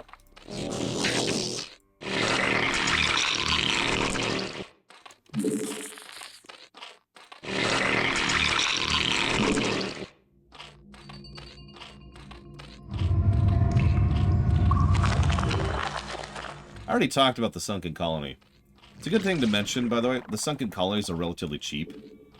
The only catch is you have to build them twice. You have to build the Creep Colony, and then you have to evolve the Creep Colony. But still, it's only 125 minerals for, I'd say, probably the best ground turret, but the second best turret in this game. Like, you can do some mean stuff with Creep Colonies.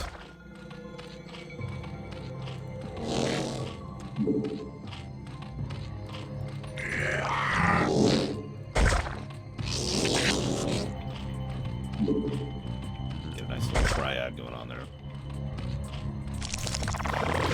Oh, all the time, Little Billy. It's ridiculous.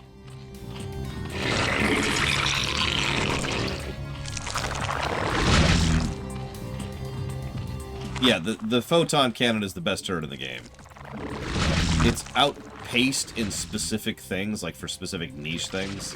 There are other turrets that are better than it. But the photon cannon is good for everything.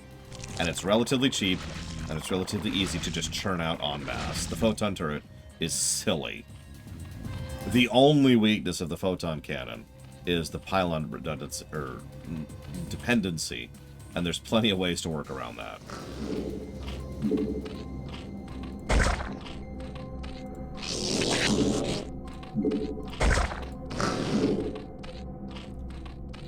Just in case. Yeah, wall of photon cannons, couple shield batteries. You have death.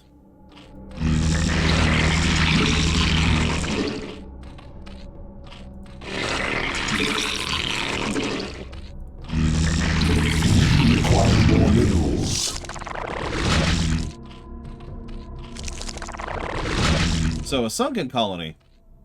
Yeah, it's basically a giant retracted tongue, which has a burrowing drill spear at the end of it. When we get attacked next, you will actually see this in action. Oh, there you go.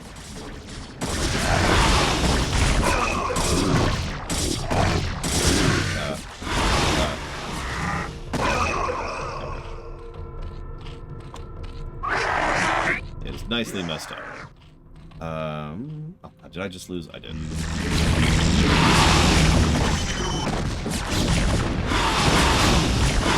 Now, mass Sunkens can absolutely destroy enemy forces. They have a couple of weaknesses. They also regen, like all Zerg buildings do. It's very slow. But it does mean that some of the damage they do, if they don't finish it off, just kind of goes away.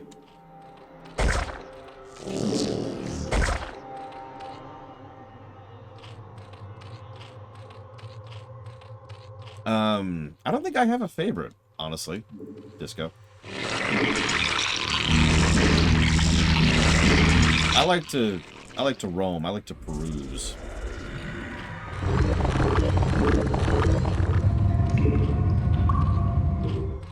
Well, I could build spore colonies now, but I don't really have a lot of reason to. I think for the sake of covering, we'll go ahead and grab the 100 killers really quick.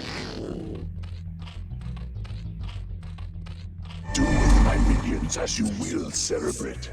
They will serve you unquestioningly. Go now, and bring swift wrath to all who would oppose the swarm. Hunter-killers are Zerg hero units. They give us 6 for this mission. Enough said, honestly. The first 3D RTS I ever played? Define 3D for me. That could mean a couple of things.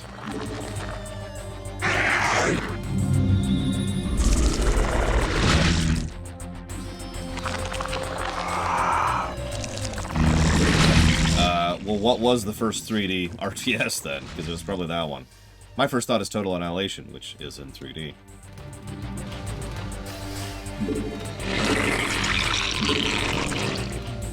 Homeworld is in 3D.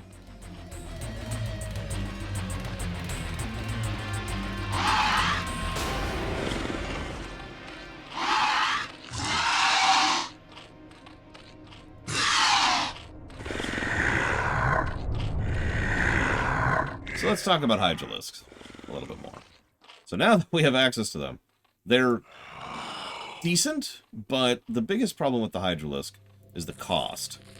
They cost 75 minerals and 25 gas. And that's not super expensive, but compared to the Marine, for example, that is a decent step up. They do have a little bit more health, and I think that's actually it.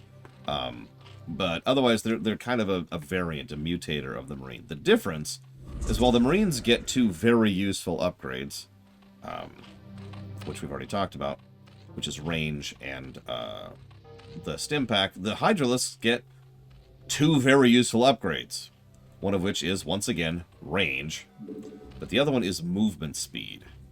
Movement speed is one of the reasons why Hydralisks are kind of silly, and mass Hydras is a very common strategy, because mass Hydras, properly upgraded, is just kind of a wall of death. And because their hitboxes are so small, they don't have as many collision issues with each other, just like we had with Zerglings.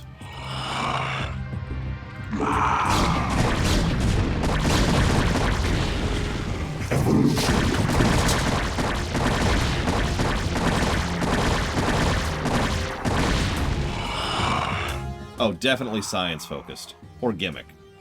But primarily science-focused. Oh yeah, so our upgrades are a little bit different too. So we've got melee damage, which affects certain creatures. Ranged attacks, which only affects a couple. And then Carapace, which affects basically everything, except for flyers. You notice I went with Carapace first. We're going to do that again, consequently. I have played Master of Orion 1, 2, 3, and 4. I love Master of Orion 2. It's a game I can enjoy even to this very day. I honestly think it's held up pretty well. I stand by that too. Even now. Even now. Let's get some food going. That should cover us. I became the Master of Orion. What about you, Disco?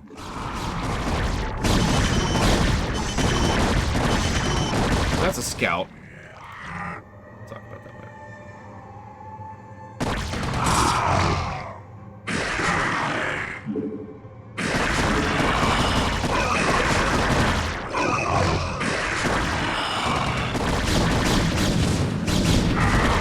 Scouts are almost always our lowest priority to attack, though, because they're scouts. Unless we happen to be a flyer. Yeah, Mu 3 had an idea. A bad one. Just... I'd say what were they thinking, but, you know. Let's chill for a second. Oh yeah, I should probably mention there's one other thing that Zerg units have. Burrow. Now, Burrow's, interesting. I just realized I actually haven't properly researched. Burrow is almost completely useless under some circumstances and extraordinarily useful under others. Effectively, you are cloaked. It's actually arguably a better cloak, because unlike cloak, which drains resources regularly and has plenty of ways to get around it, when you're burrowed, you're just burrowed, and you just stay that way until you're done, right? Until you no longer wish to be burrowed. Zerg units also regenerate health while burrowed. So it's not exactly an uncommon tactic to try and, for example, in the middle of a fight, pull someone down. Now, if you're paying attention, you notice that I'm hitting the wrong button. There we go. Did you see that? There's a bit of a pause. So you can't just... Pro requires APM. You can't just hit it and expect them to instantly, go down. But Burrow very much heavily leans itself towards proper micro.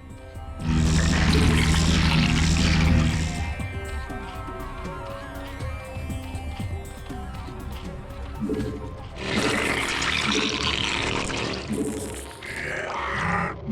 keep hitting the wrong hotkeys because they changed the hotkeys for Starcraft too.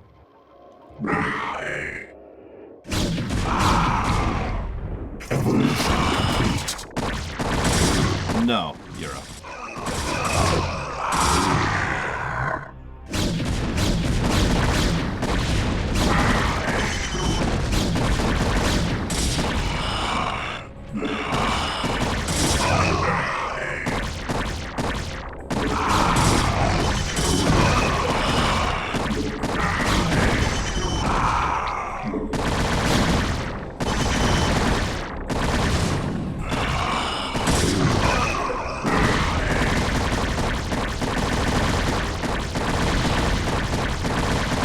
I believe Burrow requires the evolution den, and that's it. Don't quote me on that, though.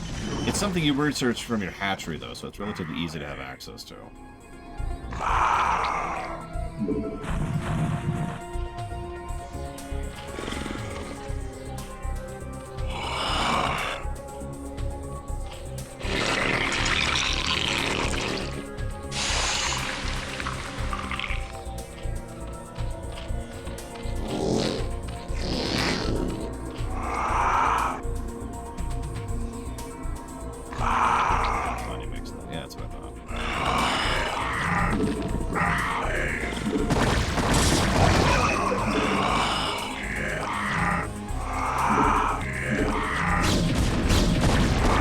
Sometimes wonder what a blind person would think listening to this game, just hearing it.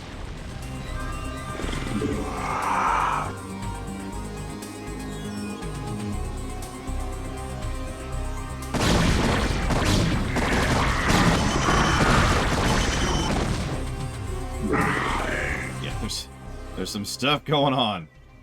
What stuff? Don't ask.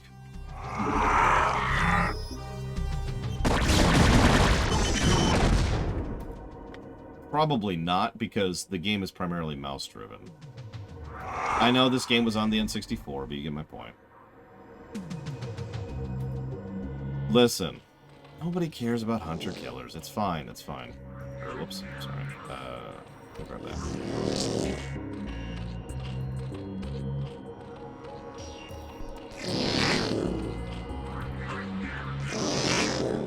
I don't know. I kind of hated it, Mr. Ed. God, actually, I have not hazardous. Oh. It actually did, Crazy Norse. Would you believe? I didn't put the pieces together at all. Stupid, dumb, 15-year-old me, or whatever I was at the time. Yeah, 15, that's right. So you notice how we're still in tutorial land.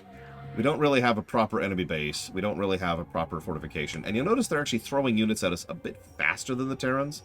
That's because they don't want to tutorialize us to RTSs, just to the Zerg. Prepare yourself, Cerebrate. Your first jump through warp space could be unsettling.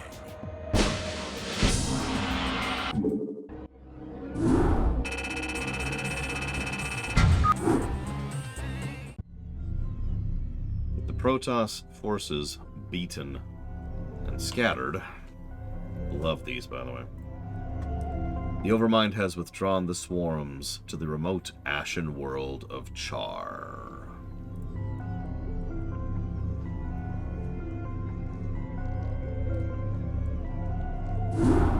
Behold the power of that which is yet unborn.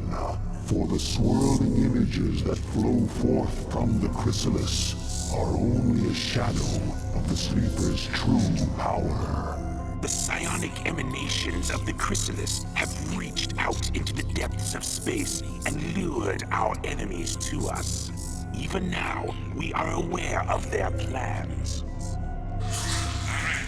All squadrons close formation. Scan for hostiles. Emperor Arcturus believes that there's Zerg out here, so it's our job to flush them out. I don't want any slip-ups this time. We'll show these critters that they can't run from the Terran division. Engage the Terran forces with care. Your priority is to protect the chrysalis at all costs. This is actually a hold the line mission, believe it or not. At least at the start.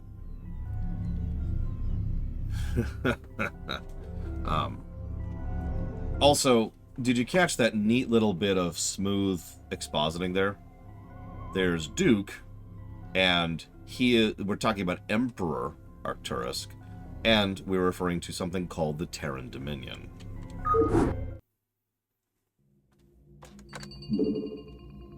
So the objective here is just... oh, I'm sorry. I think you're right. I think it is the next mission. I'm sorry. My bad. My bad. I was getting my mission order screwed up. Debatable, Crazy Norse. Although, ironically, they never really took them seriously. The answer is debatable. Yeah, Alderus and the Conclave pretty much guaranteed that was never going to happen. So we've already showed off Hydralisks, we've already showed off Lings. It's time to show off Mutas, also known as bread and butter. Mutas, I'm just going to talk about them right now while we get our teching going. Oh, I know.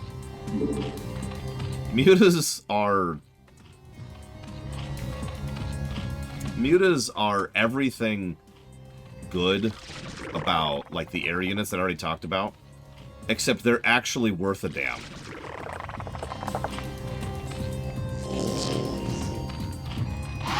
Like, picture a Wraith that does slightly better damage to ground, but also does the same damage to air. So they're not as good as anti-air, but who cares? Because they do good damage to both air and ground, and it's also ricochet damage, and they are very fast. A fully upgraded Mutalisk is stupid fast. Even just as is, they're like this. They're also relatively cheap, as we'll show off in a minute. They also shoot out little glaive worms, which, well,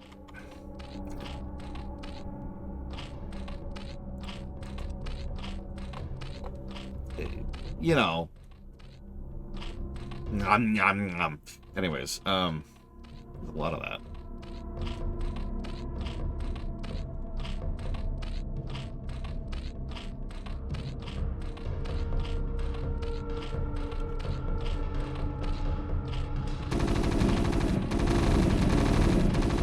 The Hive Cluster is under attack.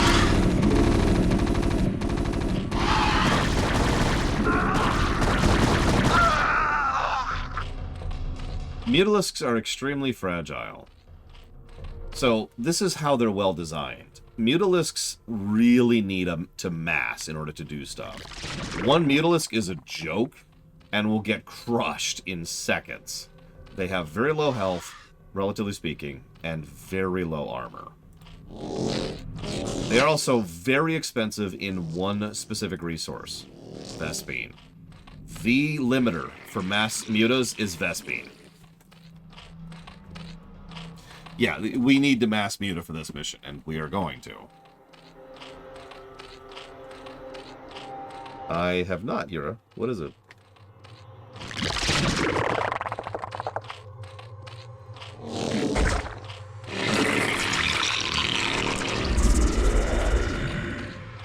Yeah, this mission... Ah, gotcha. What's really weird to me is I always thought the Zerg would gross me out, especially as a kid, because I've never been into gross, right? I've never been into organic stuff. That's true now, for God's sakes, but that was especially true when I was younger. And yet, for some reason, the Zerg never grossed me out, and I think it's just because of the stylization, because, I mean, if you really look at it for a second, it should be gross, but it isn't. At least not to me. I don't know.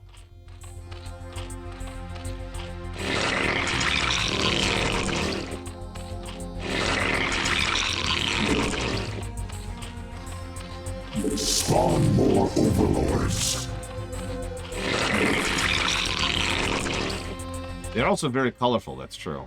Especially when you add in the brood. You notice we're kind of the violet brood here as the player character brood.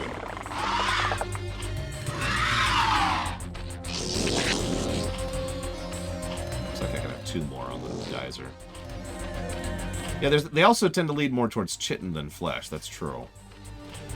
Even in Starcraft 2, where there's a lot more animation to them, it's kind of bouncy, almost cartoony. It's just... Bloop, bloop, bloop.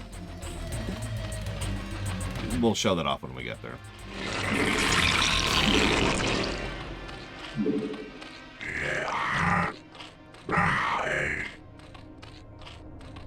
There is one Zerg v Zerg mission in the entirety of the vanilla campaign.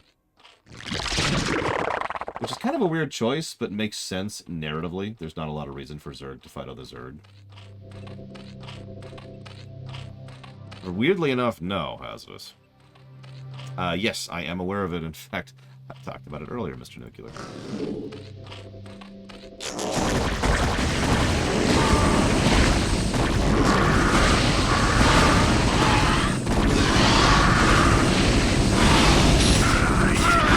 Oh yeah, did I mention... I think I did.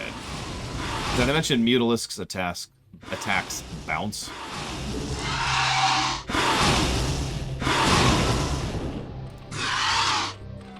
No, you're fine, Mr. Nuclear. Have you actually gotten a chance to play it?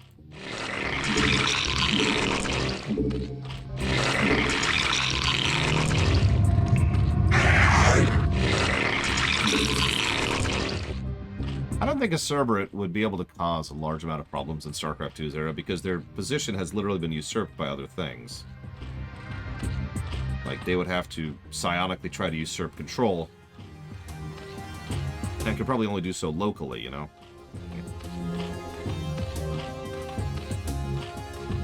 There are Protoss v Protoss. But, yeah, you are correct. It is kind of strange, although, again, narratively it makes sense, that there is only the one Zerg v Zerg.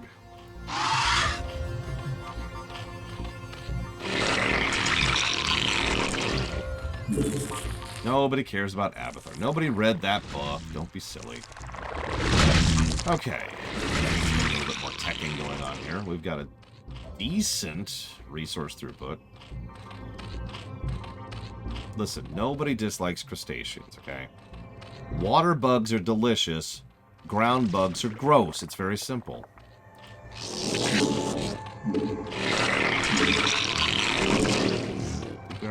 We did not. Just make sure we have it. And I'm gonna stop screwing around over here too.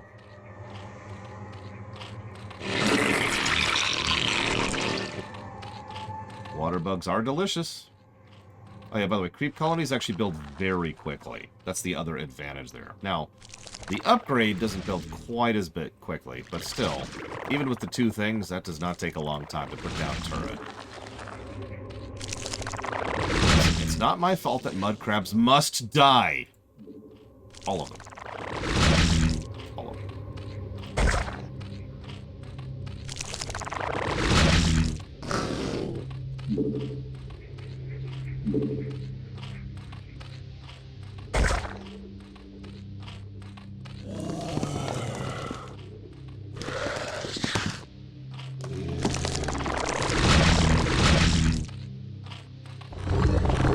Delicious sushi.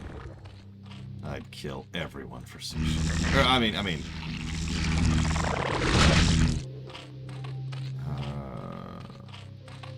Are they? They are. Okay.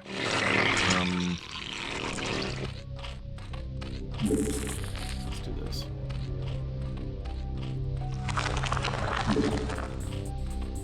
I mean, honestly, which would you rather have? Mud crabs or cliff racers? They're both irritating for the same reason if you think about it. Oh man, I hope you enjoy, Talia. I really do. And that you take pictures. You're gonna take pictures, right?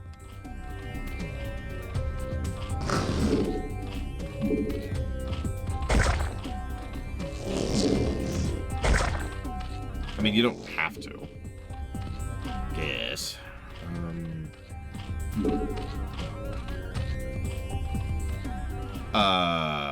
The biggest narrative difference between the Zerg and the Tyranids. Biggest narrative difference.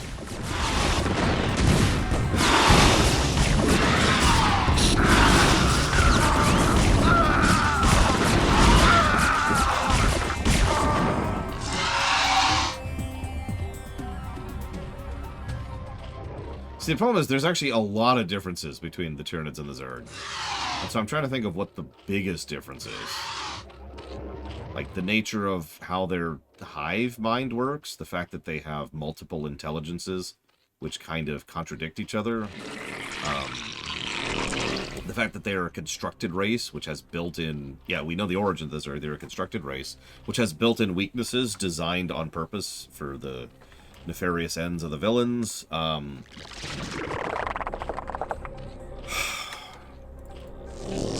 don't know. What do you think, Pillars of Snow?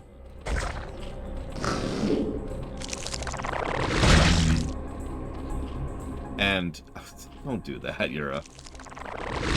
But yes, I was very excited to play a game I actually like. Oh, that sounds harsh. I was very excited to play a gameplay that I actually like. There we go. That's more the direction I'm going with that. We have played a lot of games with great story over the last...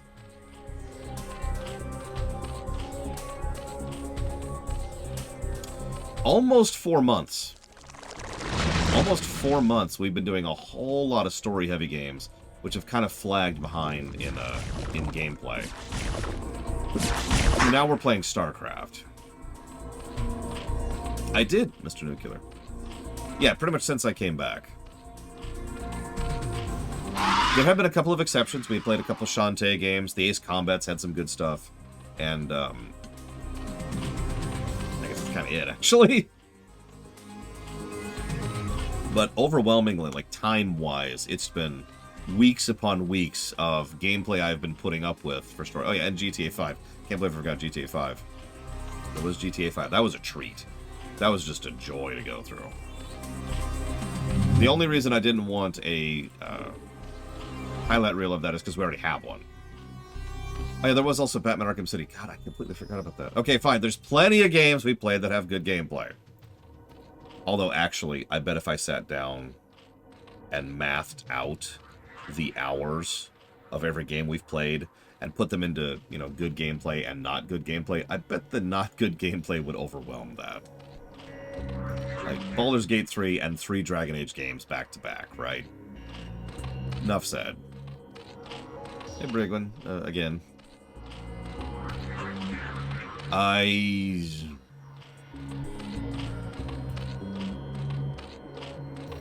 Yes and no, Yura.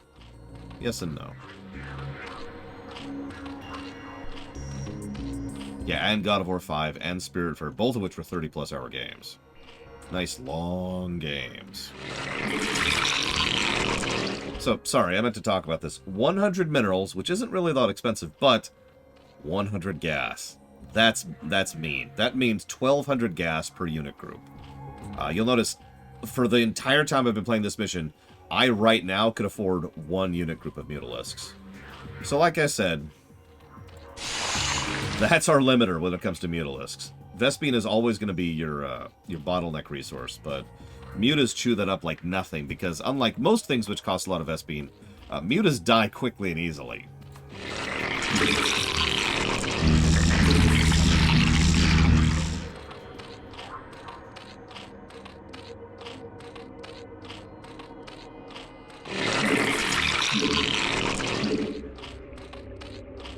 no. You can't throw mutas away. Because replacing mutas, it requires an insane resource network. And I've done that. I've done maps where I've bothered to get... I've been like, alright.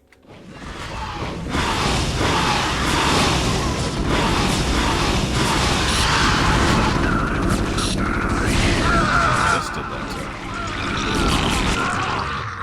I have done maps where my partner that I'm playing with, his job is to defend... In fact, I think we did this in Starcraft 2 as well. Where my partner's job is to defend me long enough to get the muta chain going.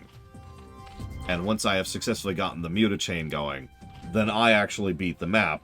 Because, you know, a full 3 squadrons of mutalisks is kind of a death ball. And once I have, you know, if I have that many resources going, then I can afford to replace them very, very quickly. Because you notice mutalisks also build very quickly.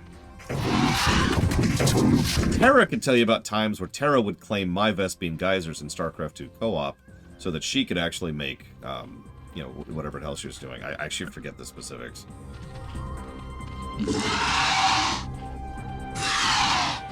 But yeah, mutalisks, you need to be careful with how you use them.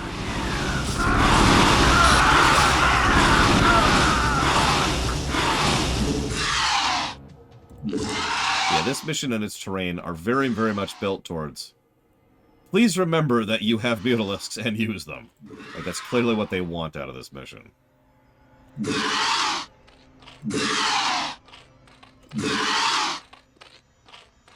More doodad design. Did I write that down?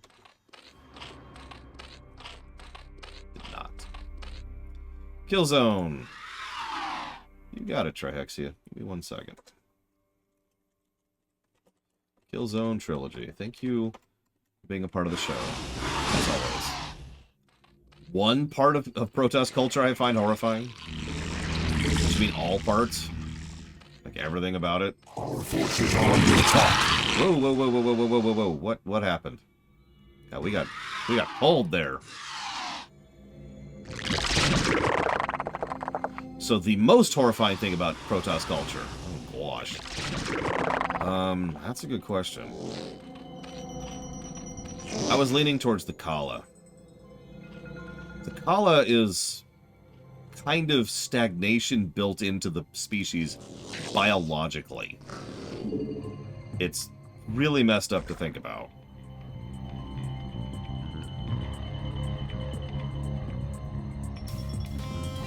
Don't worry, we've still got Brood War, Mike Romano. Don't forget. That'll be our 3rd campaign for Brood War.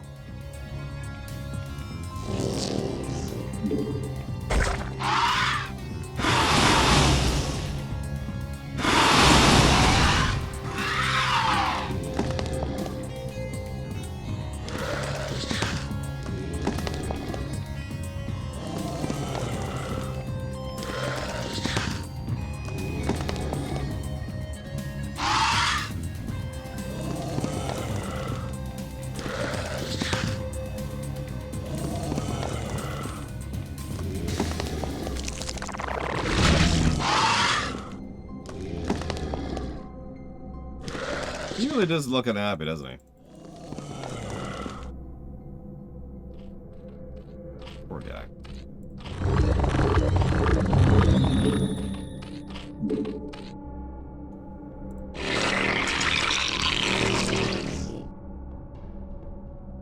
You know, I don't actually remember Trixia. Hey, Truna 4.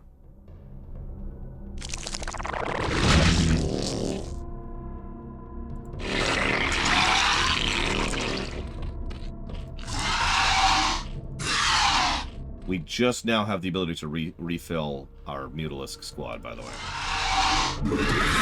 Up. Back up from that nonsense. Favorite Dune game? Well, let's see. There's the original Dune, RTS, which sucks. And then there's...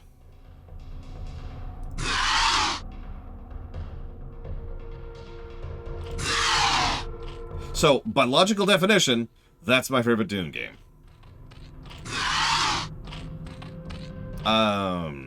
Getting rid of Xeris? Alright, what's your thought process, Tara? Hit me. It's a good time for it, because I'm just pecking right now. Our forces are under attack. Oh, okay. I can roll with that.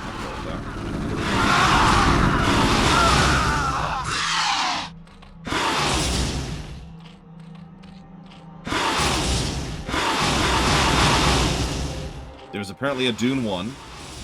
It's news to me. There's also the new Dune Spice Wars, which I'm not even sure if it's out yet or not.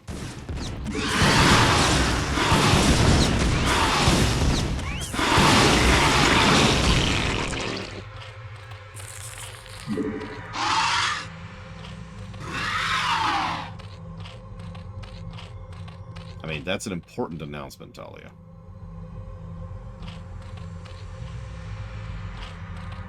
Okay, Spice Wars is apparently out. Cool. I don't think I own it yet.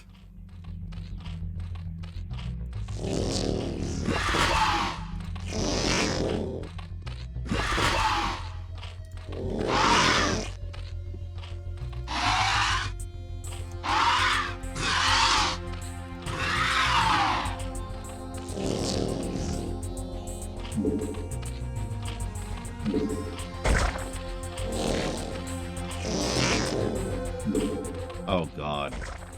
Playing an RTS on a console, I am so sorry.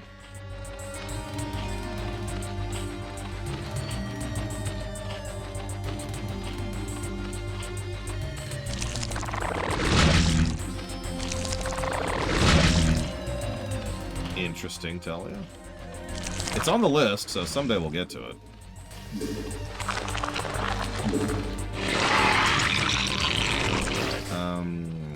We need overlords. Actually, I have played Civilization on the SNES. It sucked. No offense. Complete evolution complete.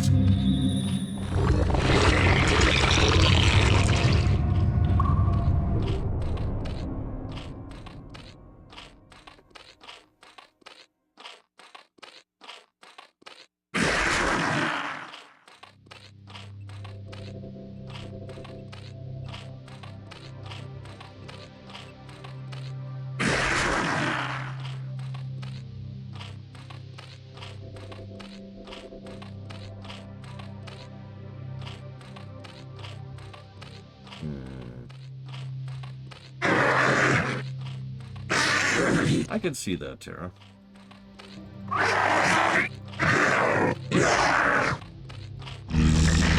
What he said, basically.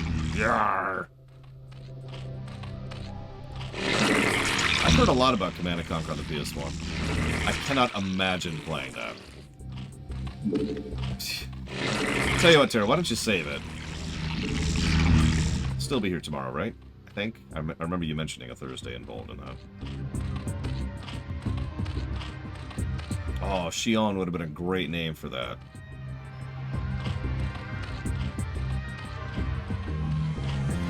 I can afford one more.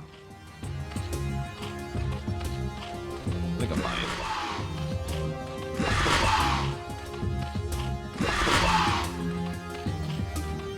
Much as I hate to just mass mutas, that's kind of what this mission is.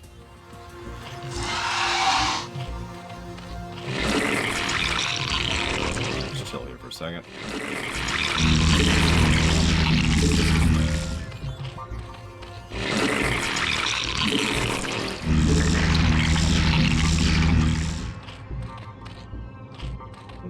Gotcha. Well, we can talk about it later, too. We got tons of time.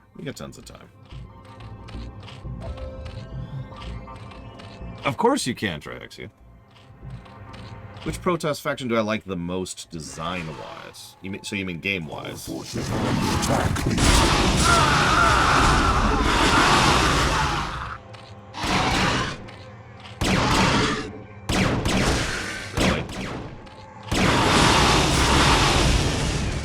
Imagine being the pilot and watching 24 Mutalisks just charge into you.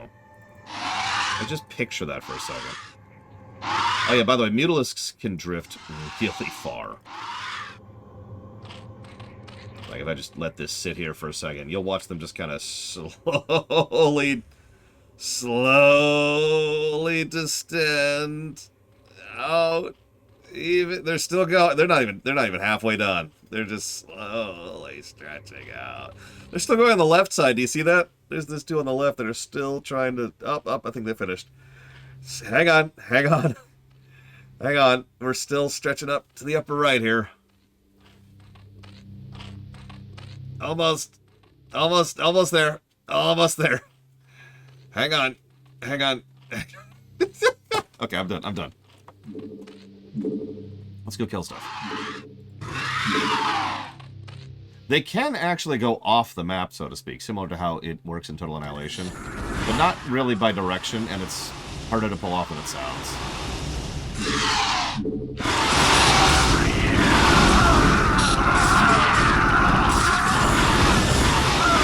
Our forces are under attack.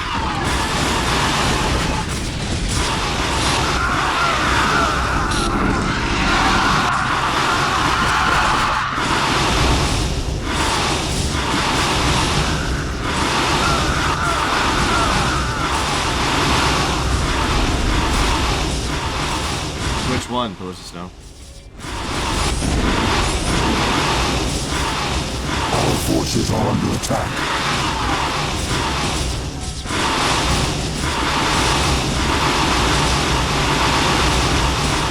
So, I kind of hate that noise. Oh, Patchwalker. Yeah.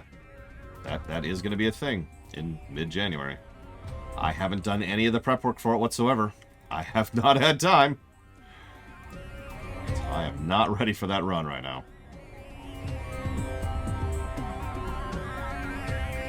Yes, Mr. Nuclear. Yes, I'll be going to bed. Going to lunch. Going to dinner, excuse me, soon.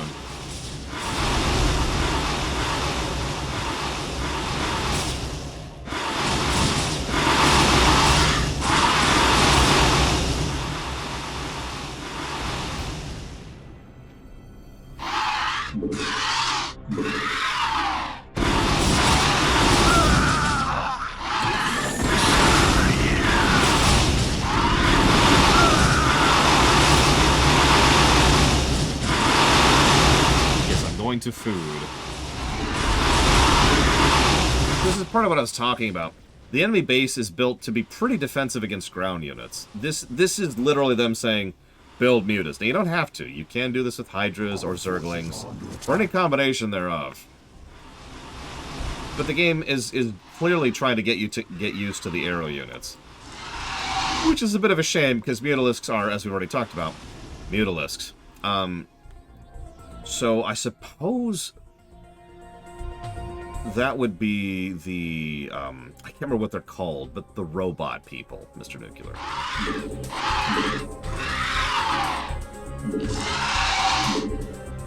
That would be my choice. In both. You sorry bastards, fall back. Fall back! Hold, Cerebrate. Do not pursue them. Cerebrate, you must stay and relocate the chrysalis to a more secure location. Dagoth shall deal with the remaining Terran forces. Purifiers, that's them. That's them.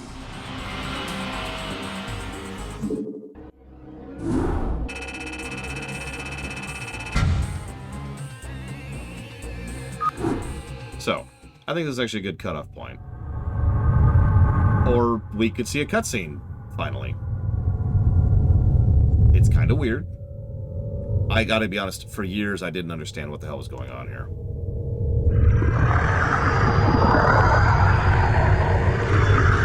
Very Diablo 1.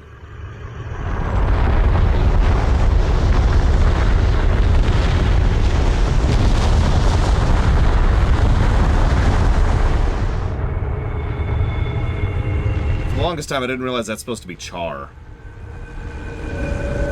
So, this is the viewpoint of